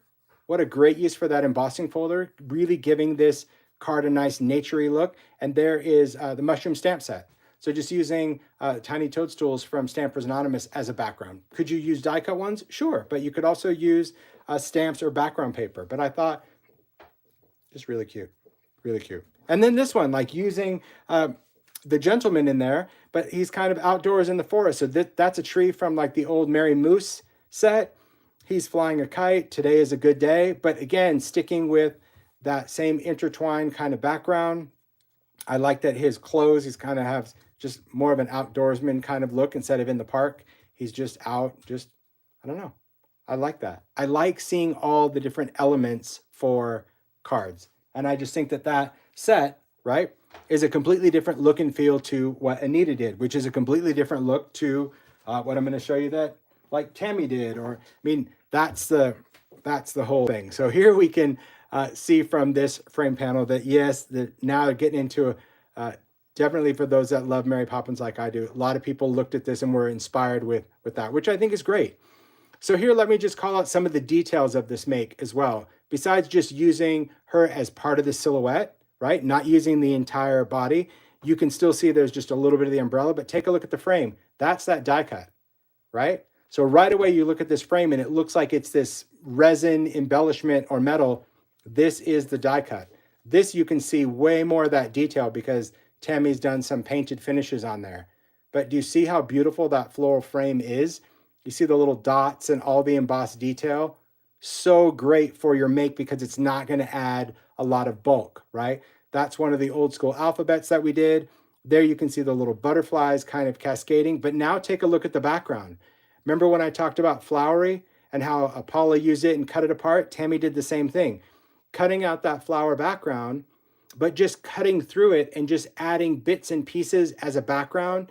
So it almost gives the inside of this frame like a wallpaper or a textured wallpaper vibe. So remember that with your background dies, that you can still cut them apart and use them on larger things. They don't always have to be the size of that card front. Go in and cut it out, right? I don't know if this alphabet is still available. You'd have to look on the Sizzix site. I believe it's retired. Yeah, I think it's retired, but you know, sometimes things are retired, but there's still inventory for quite a ways. All right, so this one, Zoe created this one, and you could tell right away, yeah, those initials aren't Mario Poppins, so I'm sure Mary Poppins. But here's what's so charming about this make. It's an etc. tag. You can see the little sparkles, very magical. This is an old die. This is Cityscapes, and man, Zoe, when I saw this, what a perfect die for this one, especially if you're going to kind of go with this vibe. But to my heart, tiny lights. Take a look at this. Look at those little sparkles. You guys see that? I'll turn them off. These are Ideology tiny lights that Zoe put behind this die cut, and it just adds that little magical, sparkly, practically perfect in every way look. I love that with the tiny lights. But really, over the cityscape, I'm so glad that, well, I'm glad I have that die. I have all my dies, but seriously, so cool, because I think this is also a retired die. But great use for it, right? And again, you know, the umbrella in her hand, that's really entirely up to you, because the silhouette is really just a lady in the park. And you've seen that people have used it with, you know, the butterfly or the umbrella open or not, or with the kite. But I just think the tiny lights, really charming. It would make a great night light as well. You can tell. I always love things that light up. I do. Tiny lights for the win. All right. And then Emma created this framed panel. Again, tells a story. But what I also love is showing all the detail that the makers include. So for those that have seen the movie, Let's Go Fly a Kite, I definitely love that song in there. And this is really kind of creating more of that park scene. But there's some extra details that I want to point out for this particular one. Again, talking about makers that really need to understand the importance of the die cuts that you buy. Let's face it, as makers, we buy so many things. Remember to use what you buy. Look at the background. So there we can see Flowery again, used as a background. Here is that new alphanumeric bold. And this one is layered with a little metallic under there. There we go. I got the light to hit it. So again, that font, the fact that it's small and bold, really allows you to kind of pack a punch in what you're creating. You can see here, you see the gates? That was a Halloween die, right? The gate die with Halloween, but perfect for a park, like a park in London where it has a beautiful wrought iron gates. A great way to incorporate the Halloween die and put it on there. And then you look at her little scarf. That's from Paper Cut Christmas. I believe that's a scarf from the reindeer. I believe that's what it is. I could be wrong, but how cute is that? And so Taylor cute. said that is available. Great. There you go. That alphabet is available. I think it's really a cute way to incorporate many different dies and pieces. And of course, this is an Ideology baseboard frame that's lace. This is an Ideology piece. This is a frame panel. Really great way to incorporate all the brands. I mean, all the makers, you see, just have so many different ways to incorporate that park die set. So when you see it in the park and you're like, what would I do with it? Well, it's kind of whatever you want to do with it. And that brings me to the next one, which you're going to see, because we're going to go into Wacky Transport. And I'll be honest, I wasn't sure about Wacky Transport. I'm like, is it going to be too whimsy, I don't know. Man, no, I say not. I say magic. So we're going to start with Sharon's card. I love the use of this. I also like the fact that she flipped the die, because remember when you die cut something, it goes one direction, but it doesn't mean that you can't cut it out of cardstock and flip it over. So here, Sharon inked these cute little cars in different colors, and then just goes in, when I ask for directions, please do not use words like east. This is from Small Talk Snarky, but really great. Just such a fun card to give to someone. Love it. I love seeing that. But when you see all these makes, you're going to see so many different styles and themes put on here. So this, Yuko created this. take a look at this little outdoor hang up, right? So it's got some jute here. There you can see that stretch alphabet again, outdoors and camping. And look at those little campers. I mean, come on. That is just so cute. And I like seeing those, the birch tree dies. That was a Christmas die that we had. So using that to kind of create the outdoors, using wood grain cardstock and planks to create that little setting. But what a great setting if you're putting it in an RV, or if you know someone that likes to camp or go outside. Just think it's really, really cute. And all of this is just done out of chipboard and paper, because using the lumber embossing folder, you can emboss your own papers to create this beautiful wood grain in those bigger size, and then it's just tied together with jute. Isn't that great? So see, I mean, I know it's a different die, but it's the same set, but you go from whimsy. I didn't know if it could actually go vintage and distressed, and well, Yuko did it. It was so cool. I love those trailers. Those little camping trailers make me laugh. Makes me want to go camping. Yeah. All right. Let's do it. That's right. So this one, our little yellow submarine, someone in the UK created this one. I think it might be Josh. I think it's great. Deeply in love with you. Very, very cute on the background. I think Josh did this. I was told Josh did it. I love just the simplicity of it. I mean, we always say when it comes to making that sometimes simple is just perfection. So creating a cool inky background underwater, and then that little submarine. And if you can see there, can you see the little mirrored card in there? Of how it just reflects those little windows. So those aren't lighting up. That's just a little reflection. Very, very cute card. But same die, different look, right? So Yuko created this one as well, giving it more of a vintage vibe with that submarine. And I thought it was really cute to say, go see, and then she X that out with a little A, explore. And then just using some of the funky to create kind of kelp and seaweed. I love the little rope frame, gave it a very nautical vibe for the background. But see, same submarine, right? So going, from something really whimsy to something very vintage, or something very clean and simple. Check out this card that Paula created. I mean, just look at this card. First of all, just keep swimming. I love that quote. I really do. I mean, that's from Nemo, and it's really a good message. I know Zoe says that. We say that to each other all the time, like, just keep swimming. Like, sometimes you have to just do that to get through your day or whatever's going on in your life. But what a great card using the die, because look at the background panel. That background panel is not an embossing folder. That's just cardstock on cardstock. So whether you do white on white, black on black, blue on blue, whatever kind of monochromatic, it looks embossed, but that's just taking that die cut and just creating a background panel by repeating that cut. How cool is that for a die, right? So you don't always have to do, colors or anything. You can just use that shape simply as a design. And if you haven't seen the importance of that alphanumeric, I'm telling you guys, like, you've seen it on so many makes, because having fonts now, first of all, stretch that you can fit a lot of words, or something bold where you can make a nice sentiment and it's just the card itself, is really great. I love that card. Now this, again, fun mixed media wonder. Zoe created this great etc. tags. Let's talk about all the things that are on it. Well, first thing I'm going to talk about, it lights up. Seriously? Look at that submarine that lights up. Come on. Oh gosh, I love the Zoe. All right, so your background, there's bubbles. That's that bubble background die cut, right? But you can see that it goes through the whole thing. So cutting it up into parts and pieces, using it as a background, creates some great texture. If you have any stamps, right? The Sea Life stamp set, Stampers Anonymous, you can cut out any elements that you want. Here you can see things from Christmas die. This is like one of the juniper. But I also like the fact that some of the submarines, can you kind of see where they've been kind of crashed and buried under the sea, that it's got some grit paste on there. I just think it's really cool. It reminds me of like when that little sub went down in Titanic.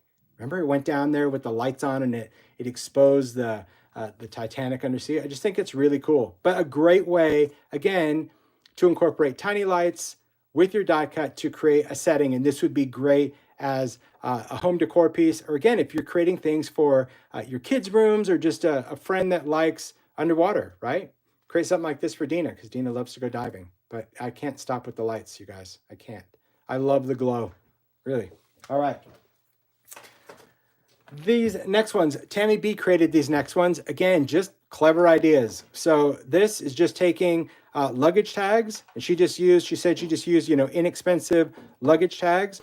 This one has cracked leather cardstock using the bus on there that she's just put onto these tags. What a clever idea for Wacky Transport to make custom luggage tags. This one she cut out of vinyl that's on here. I love that when she just used Explorer. So here you can see that's a tiny type that we did before, and then there is that bold, but very, very cute. As she said, decorated inexpensive luggage tags, camper cut from vinyl, bus from cracked leather, so folks can see both. Very clever. That's it, right? That's what it's all about. Just kind of seeing those really cool uses for a die.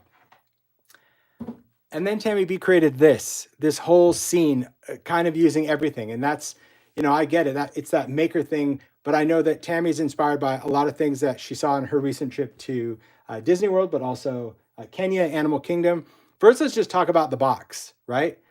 The amount of time this took, I can't even imagine. And while I appreciate it and I love it, I don't think I could ever do it because this took a lot of time.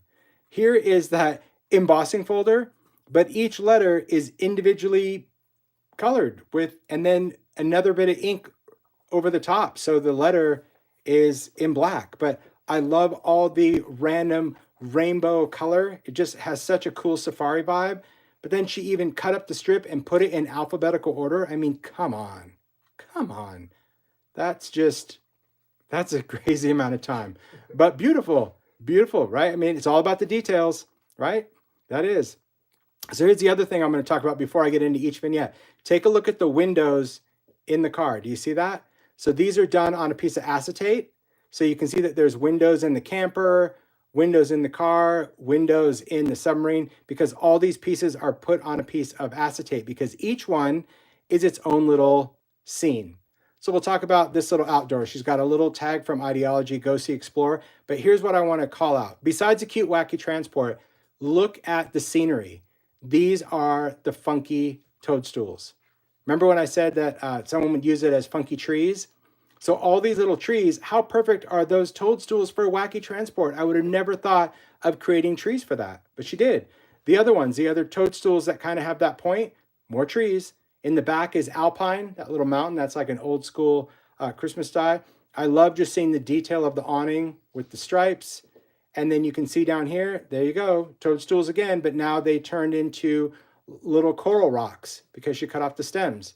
And then there are the bubbles that go up, and then there's the bubble in the background. Can you see the bubble folder back there? Not the folder, the die where you have all those little die cuts. And then all the little dots that came out of the bubbles, she stacked those to make the bubbles. I mean, this would have been my deadline right there. If I was making for this launch, this would have taken me the entire time that I needed to do it. So just shout out. Such a cool make. Yeah, I love them all. Like, how do you choose? But it just shows that everything I shared with you is completely different looks for the same die, for Wacky. All right, next we're going to get into the Gent. He's very steampunk, very cool. That's really the inspiration for designing him. So I love seeing the makes, and you'll see that a lot of them just have some very similar style because that's really what he was designed to do. Jan created this one. Take a look at many of the detail. We've got the clipboard. There you can see the embossed typewriter using as a background. There's mechanical for the gears in the background. And then we've got the umbrella and we've got this guy. A very, very cool make. I would just hang this in my studio as is because I like that. I like seeing all the different style and depth. Yuko created this version, right? So instead of a clipboard, this substrate is working on a tag, right? One of the etc. tags. But here we can see there's that intertwined folder. So it's kind of like a thatched or basket weave trunk. And then you can see baggage claim. Remember this die set? Very cool die set to incorporate the suitcases. And then we've got our Gent, but then his extra hat. Thanks for the T on there, Yuko. And I love seeing the layers and the embellishments, just kind of like he's a traveler and he's got his luggage and he's going to see the world. So again, steampunk, but also the adventure or travel.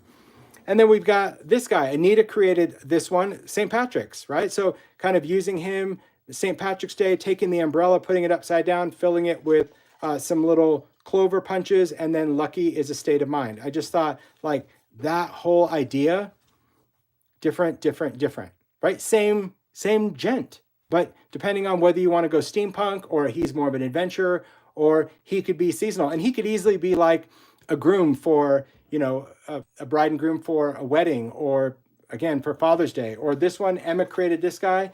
He's very, very cool. 221B Baker Street, London. Love that, where he's like he's an agent. There's a little question mark, and I just think it's a very cool way to also use him. I like the little detail on his bow tie and the umbrella on there, but just cool. Very cool, right? So many different looks for the same Gent. That to me, when I saw all these and I put them all together, I was like, man, it's so impressive that a maker could see this and just go, whoa, okay, I see this. Oh, I see this. Oh, I see this. That's what it's all about. That's why, to me, these lives are probably the most important part of the product launch. You know, the product can be there, the product can be in stores, the product could be anywhere. But when you see ideas, that's what's going to inspire us all to kind of do our thing. All right, next we're going to get into mechanical, and I'm going to just share some of wonderful makes using gears. I love mechanical ones. So Yuko created this one. I thought it was really fun. It kind of reminds me of that little thing in Beauty and the Beast. I think it was like Maurice's thing. Here, again, die cutting fun foam. And I love the fact that she used these to put it on a vignette box. So this just says invention. And it's got January 2021 on there. But all these gears, the little wheels, and even all these gears and things inside, these are all done on cracked leather cardstock that's been adhered to black fun foam. So see if I squish that, how it's squishy. But it's a great way that you can add depth without a lot of weight. And what a great way to just create something where, you know, you could add tiny lights to this. You can do chain. You can, you know, maybe put a photo on the top and just use it as a photo stand. I just thought it was a very clever way to incorporate the gear. Those little clock cans, that's part of ideology. I love that. Then here is a card. Someone in the UK created this card. Keep going. I think maybe, well, I don't know who did. I'm not even going to guess anymore. But I love seeing all of those pieces used together. And there you go. That's almost like, you know, very similar to that whole message that we kind of all need right now. Just to keep going, keep swimming, just keep doing your best. But a very clever way to incorporate gears, right? Gears are all about movement and progress and invention and moving forward. So a cool way to use gears on a card. Emma created this one. I love just seeing if you had philo vision, you'd be able to see the detail and grunginess. But here's the thing to know about these dies and why there were so many different gears and pieces. I really wanted something that you as the maker got to create whatever you wanted, whatever you saw, and also incorporate it based on whatever space you were trying to take up, right? Were you trying to take up just a small portion of a square card? Were you trying to go linear with that? And you had enough elements that you can layer and stack to build whatever you imagined. So I love the addition of like ideology hardware head. I also like seeing create the future. These are both die cuts, right? So this is the label font that we did last year, and then we see the bold. So that's a really great thing to incorporate together. I love just seeing, there you go. Whose initials are those? Those are mine. I didn't make this, Emma did. I love seeing that. I love the background of that glaze, and I just love seeing the color of kind of that streamy rust. This is good. I'm glad she has my initials on there because I plan to keep this. Yeah, look at that. Love that metal around. Just see having those little ideology faucet knob. There's the machinery heads. Just really such a cool steampunk piece, right? That's what it's all about. The texture is everything. Speaking of texture, take a look at this that Zoe created. I love the crackle. There's our crackle paste, but there you go. There's that embossing folder. Creating a background, adding that texture with 3D, with that just that metallic and that ink. And I love the idea of layering those gears with other dyes. This was the typewriter die that we did last year, and kind of seeing that come out. I thought this was very fitting, Zoe. Look, troublesome. Really cool just to have that come out. But this just shows, again, how you can take older dyes, newer dyes, different embossing, and give it its own cool vibe and look. So I love just seeing that. Now, everything I've really shown you so far with steampunk has been grungy, and I know not everyone has crossed over to the dark side and loves and embraces grunge, and that's why we have makers of all styles. So you can always count on Sharon to, boom, throw in a rainbow. So this card, so cute, rainbow gears, right, Sharon?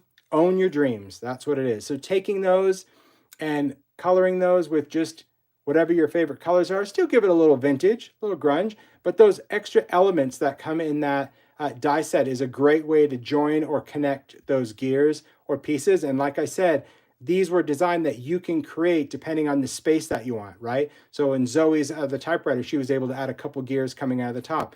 Emma used the middle section. Sharon, again, back to that slimline card, was able to use all those pieces, even that little propeller there. And I love that because it's got little splatter on there and just a really cute card, right?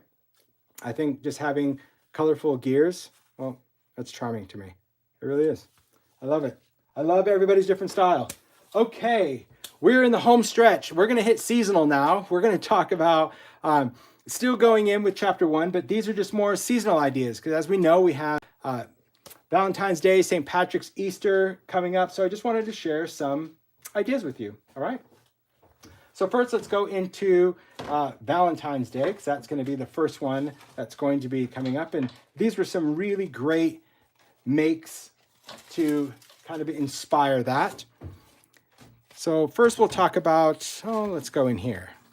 So Debbie Adams created this card. I just think it's really beautiful for Valentine's Day. There you can see the heart out of the cardstock. And really, if your card like wrinkles or anything like that, that's totally fine. Don't think you always need this smooth look because to me, I love that. I think it adds to kind of the vintage vibe of this.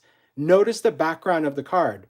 There's that flowery background, inked through, so soft with different layers of ink. I love the addition of some tulle, some little metallic threads. But here you can also see there's some of those elements of any kind of floral elements, whether using leaves from a Colorize.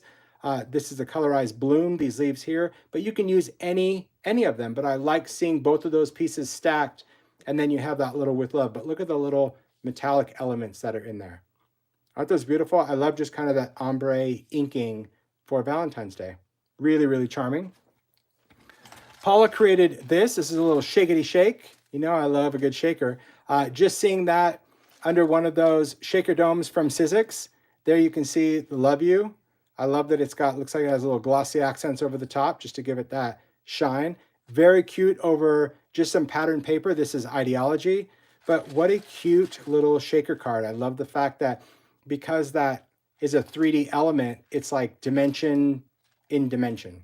I like that. And there you go. There's that little velvet ribbon also from Ideology. But a very cute Valentine's card. Different look, completely different look and vibe, but same thing, right? And Debbie created this one. I didn't know what this was, to be honest. She's like, I sent you a quiver. And I'm like, I don't even know what that is. But then I Googled it. And it's the little arrow holder thing, Cupid arrow holder. And what a great Valentine favorite. So there's the arrows. What's it called? I think it's called a quiver. Quiver. Correct me if I'm wrong. Well, I don't even have to ask. I'm on social media. Of course they're going to correct you if you're wrong. But that's just, I think that's what it's called. But it's just really clever to incorporate this little element with triangles to create that. But also that glittery. So there you're taking that same 3D, just adding some glitter in there. There's the embossed wings. So you know the winged embossing folder that we did for Christmas. How perfect is that to scale with that heart? Quiver is correct. Yeah, there you go.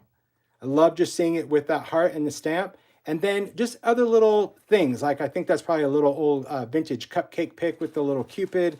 Inside it's got a little, look at that little vial of, you can do little red hot hearts or Tic Tacs or cinnamon. I just think that's just really a cute little, it's just a great Valentine favor, right? But I love the idea here, of course, of the heart with those wings. So if you had those, it's just going to work perfect for Valentine's Day. All right. Another thing, of course, Paula created this little etc. tag. Look at the detail of just that wonderful frame by adding some color. So as I mentioned before, that frame could be used for many things. And Paula created kind of a vintage mirror. You can see in the background, it's like a tarnished mirror and that little paper doll. This would be great for a spring gift or even if you're making an advance for Mother's Day. I just like the fact of using this element with a paper doll. I know many of you like to incorporate paper dolls in your make. So if you're doing art journals or anything like that, just keep in mind that that frame really does make a beautiful mirror backdrop. Then we'll go into some St. Patrick's ideas. Debbie created this card as well, just with these clovers. And I like just the mix of so many things. I'll talk about all the different mixes. So first, we have the funky wreath that's kind of intertwined around there. Stamper's Anonymous stamp. We've got another stamp in the background. Take a look at this. I love just seeing that embossed, intertwined, that wonderful little texture, but it only is in the corner. So it's almost like she just put it in the cardstock, embossed it like a little bit in your machine, and then backed it up. And how cool is that to just use your embossing folder partial? So it's not cut, it's the same base piece of cardstock, but I thought that was a really clever thing to call out about just embossing the corner. I agree, Sharon. Really clever, right? So just, you know, put the whole thing in your folder, but just put it in partial in your machine. You could put it in an angle, roll it part way, bring it back out, and then you have just a little bit of texture. I thought it was cool. And then you can see there are those beautiful little clovers that are inked, and then it's even layered on a metallic one as well. But that's just cute. I mean, that's not necessarily St. Patrick's. That's just like a great friendship card to incorporate those clovers with the florals. It's beautiful. Then we're going to get into some other makes. Jan created this one. I love, this is just a great home decor piece because it's got lucky as a state of mind. Using a hand, this is a Stamper's Anonymous, and then just having like luck in your hand.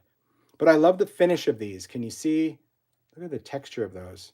Just having all of those stacked in there. Take a look at this beautiful background, right? Those swirls, that's that multi-level embossing. And then just adding those etc. pieces from the etc. trims on a tag. But very cool. And then that's just an ideology quote chip right there. But so many cool things to create this make. Just pretty much lucky as a state of mind. Like you hold your luck in your hand, what you choose to do with each day. It has a lot of, I don't know, a lot of meaning to me when I see that.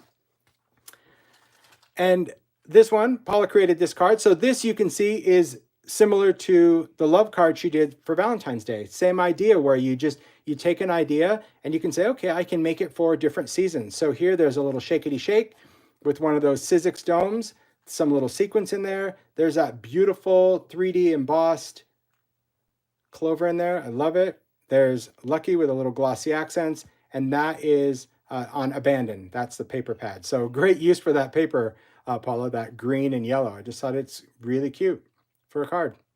Love it. Shakety shake. Shakety shake. Yep. Now I will tell you, I think the maker that probably liked the whole clover the most would have to be Sharon, because she used a lot. You'll see in a second. So this project, and I thought this was very, very sweet when I saw the note that Sharon put with this. She said this make was inspired by Zoe Hillman's make when she did the little house in the tin. So very sweet, Sharon, to do a shout out. So a shout out to Zoe for inspiring Sharon to do this. And that's what I was saying before. I think as makers, you really underestimate the importance of you sharing. We're all our worst critic. We all think that what we made is not necessarily the greatest, or somebody else did this or that. And that is simply not true. We all have something super important to contribute to the industry. You just have to have the confidence to do it. And so share your makes. The more you share, the more you can inspire others. So Sharon created this tin. It's a trinket tin, but there you go. First, you can see that beautiful frame over the top. Can't get over that 3D embossing, right? Look at it. It just looks like a piece of stamped metal. And there's over, it could be a found relative. It could be any kind of photo. And then inside, there's our little paper village. So those of you that got that paper village, don't think that it was just for Christmas. No, you're going to be seeing some inspiration. I've got some little love shacks planned, and there's a lot of inspiration for using those houses well after Christmas. This is a perfect example. I love, it's got the ideology word band, live the life you've imagined. And then it's got that little clover, and that's dimensional in there. So here it's used in kind of a mixed media way. That's the way I kind of see that when you're sitting there, there's a little ideology hardware there. There's just gesso. It has just such a great painted, cool look, but what a great display about living the life you've imagined. And it really is all about creating your own luck. So I said, there's things that can just be very symbolic for kind of reminding you to kind of keep your attitude in check, right? It's just, it is a state of mind, and you have to just choose each day to be the best it can be. All right. And then Sharon went in and created this, and I thought, wow, like so impressive. Repetition is always impressive, but the meaning behind this one also very cool, because again, when you think this, a lot of people think, well, you know, St. Patrick's Day or any of that, and you've seen some of the makes, but also just the importance of that clover, where people just see that as a symbol of luck. And I thought this was really cool, seeing all of these green inked pieces. These are all dimensional, so they're all raised with like some foam tape over a background, and the background's very simple, beautiful little inky, splattery look, right? But then we've got one that is gold, one that is metallic, one that is very special in a whole sea of when you think everything is the same. But it's that message, that good luck to you today. Like, how cool is that to give to someone that is really going after something super important to them? And what a great thing, because when that thing happens for them, and it will, because they'll believe it and dream it, that's going to always be a reminder from the maker of the luck that you gave him that day. Isn't that cool? See? Get all warm and fuzzy, right? Get that whole feeling. It's really, really cool. I love the clover. I think it's really cool. So good luck to you today. Really good. All right. Then we're going to move on to Easter.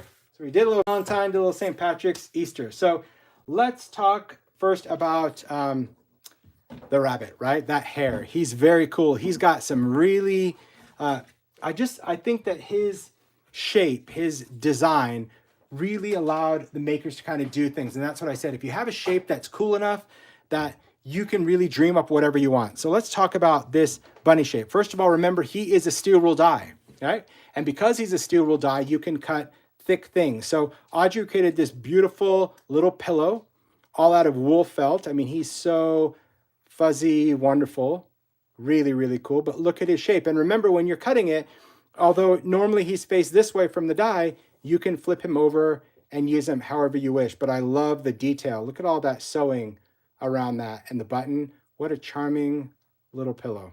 Just really cute. I like the little ribbons on there and that little pom-pom used for the tail.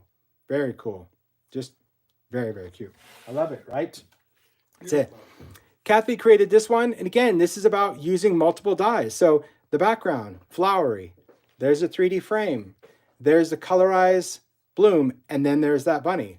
So even if you're going springtime, or just, you know, someone that likes bunnies or rabbits, I just think that's really a great way that you can incorporate these elements. I also love the inking or painting detail that she did on here. So you can see all that little shading and depth. That's just done with color that Kathy did.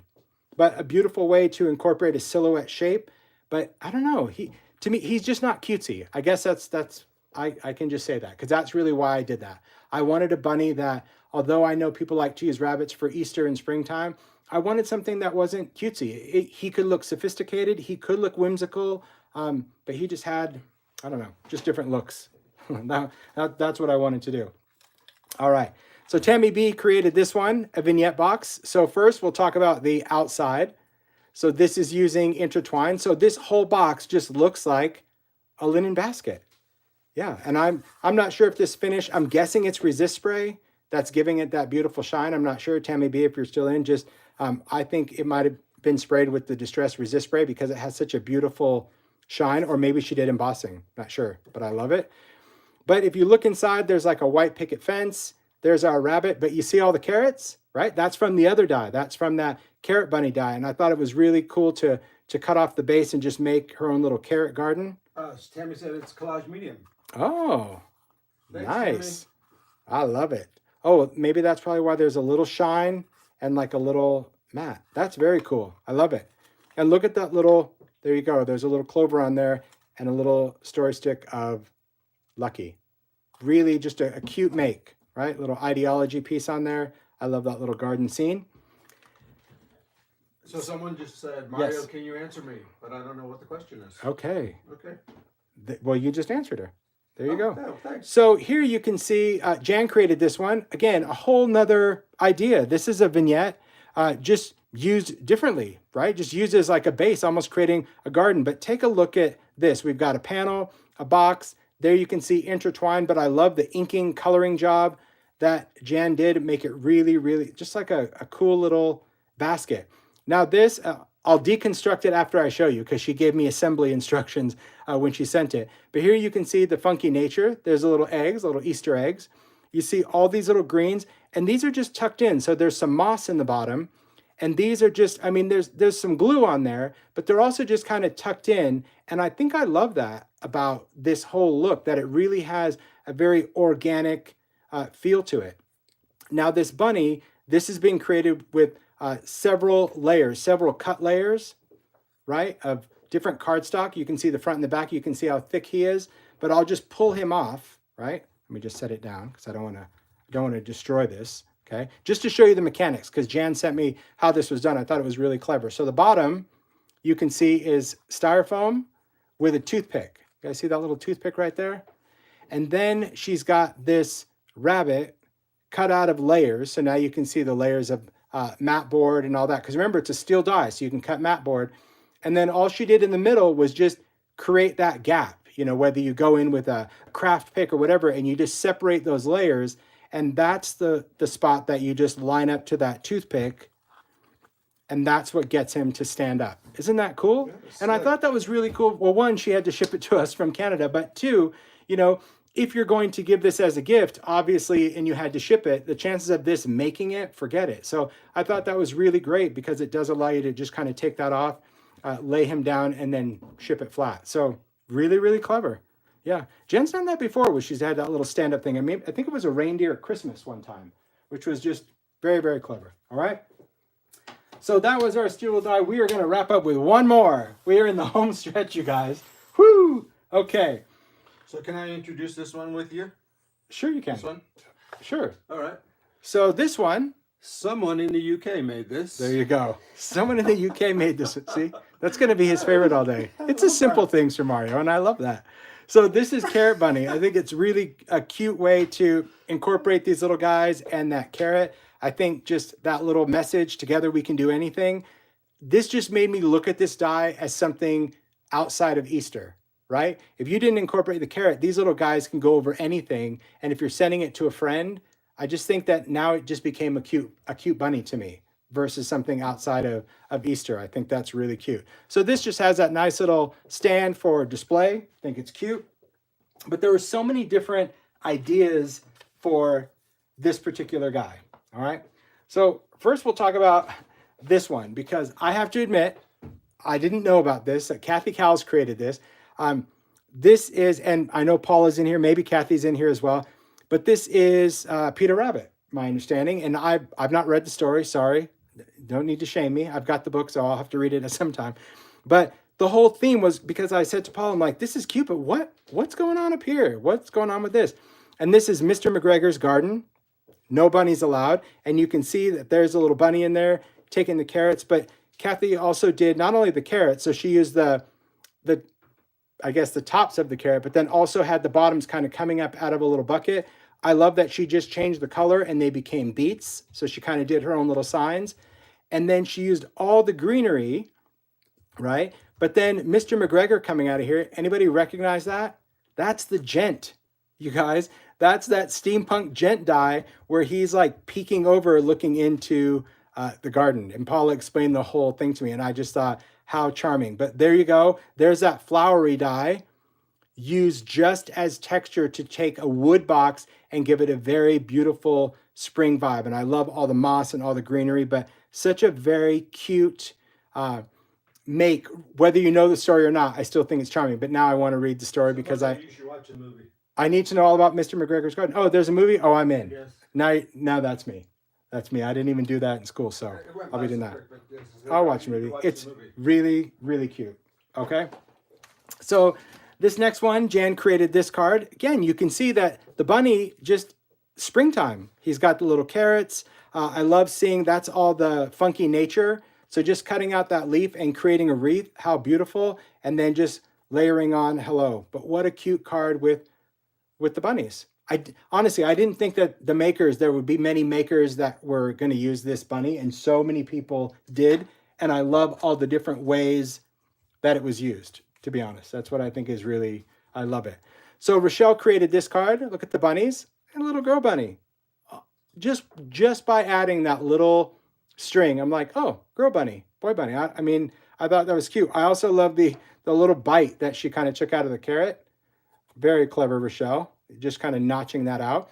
Adding that little flower in there in her hands, because remember, these hands are already cut, right? You just get to bend them up and you get to put whatever under there. So here she's holding a little flower, but very cute. And I like the idea. So now you can see those are the two different scales of carrots that come with this die set, but very, very cute detail. I love all the stitching. I know that bite. Can you, I mean, seriously, that's brilliant. Stop it right now. So cute. So cute. Audrey created this card, and I loved seeing these bunnies, but take a look at this idea. Bubble background, so that's the bubble die cut, but then taking one of the bunnies, cutting off the rest of his body, but giving you the illusion that he's kind of coming up out of one of these holes in something. I mean, that's so clever. Just to take that bubble, I would have never thought of like having him pop out of something, but really cute to see the little bunny there. And here he's holding on to the ribbon. So like I said, those little hands, you can have him going over the side of a card, going over the side of ribbon, holding on to a flower. I told you, so many cute ideas with this bunny. I love those bubbles. I know. Well, what a great thing to, I mean, have anything come out of the bubbles. I thought that was really very cute. Great use of perspective. I think it's cute. Bubbles. Bubbles. All right. This next one, Tammy B created this one. Well, first, it's a bag of jelly beans. So that just made me happy. This is a big bag of jelly beans. But this is all about creating Easter treats or candy. And there you go. Again, the play on words. I love seeing that heart used, just coloring it of what's going to go with your make. But Somebody Loves You, very cute. And if you look here, this little guy is cut out of felt. So it's just, or flocked, sorry, not felt, but like flocked cardstock. So he is very soft. He's got a little soft fuzz to him. Look at the background. That background is that flowery again. So you'll see so many makers use that as a background because it really does give just interest. It's not just plain cardstock. And then we've got that little carrot. I love the little pen detail that Tammy added, and just Somebody Loves You. Again, that font, that alphanumeric bold, it just gives you so many creative options to add your own messages to your makes. It really does. I think it's cute. And I can't wait to eat those jelly beans. No, I won't. I will. Who am I kidding? All right. One more make. But I had to prop this one because when I saw it, it was just, come on. All right.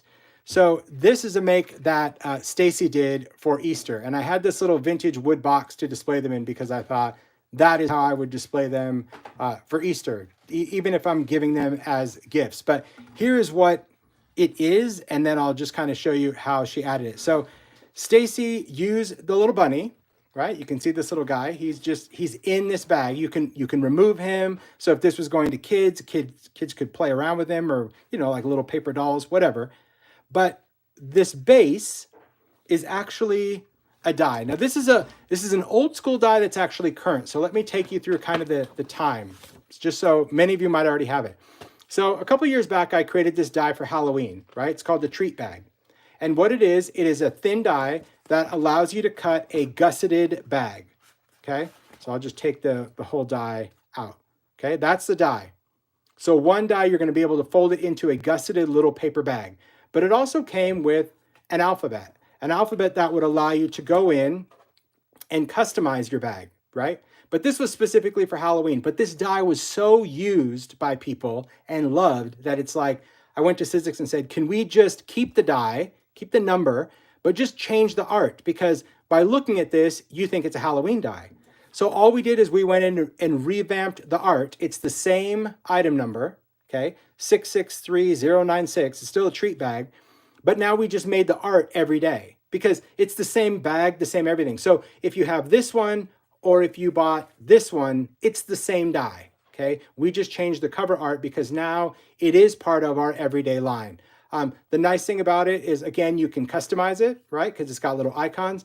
But Stacy just went in and cut the bag first, and as you know, the bag would be flat, and then embossed it with that new intertwine, and then just made the bag, because you fold it and it becomes a little gusseted bag, and then chopped it off halfway and added a little handle, a little tiny attacher to make baskets. So I wanted to go through all of that to show you how cute that she created these little baskets. Put them in a little cello bag, a little Reese's peanut butter egg in there, some little dum-dums. And I also love just seeing all the little inked bunnies, right?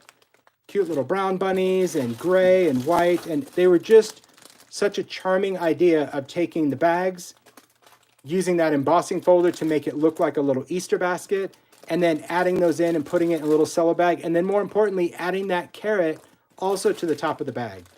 And I just thought, what a cute way that if you were, going to an Easter event, or, maybe you had your kids, just a great way that they could wake up on Easter and each take out that little bag if you just put it. It doesn't have to be a vintage cheese crate, of course, but I thought very, very cute make for taking a gift bag. Again, you might have one from Halloween, but because of that, you just don't think to bring it out for another occasion. So really clever.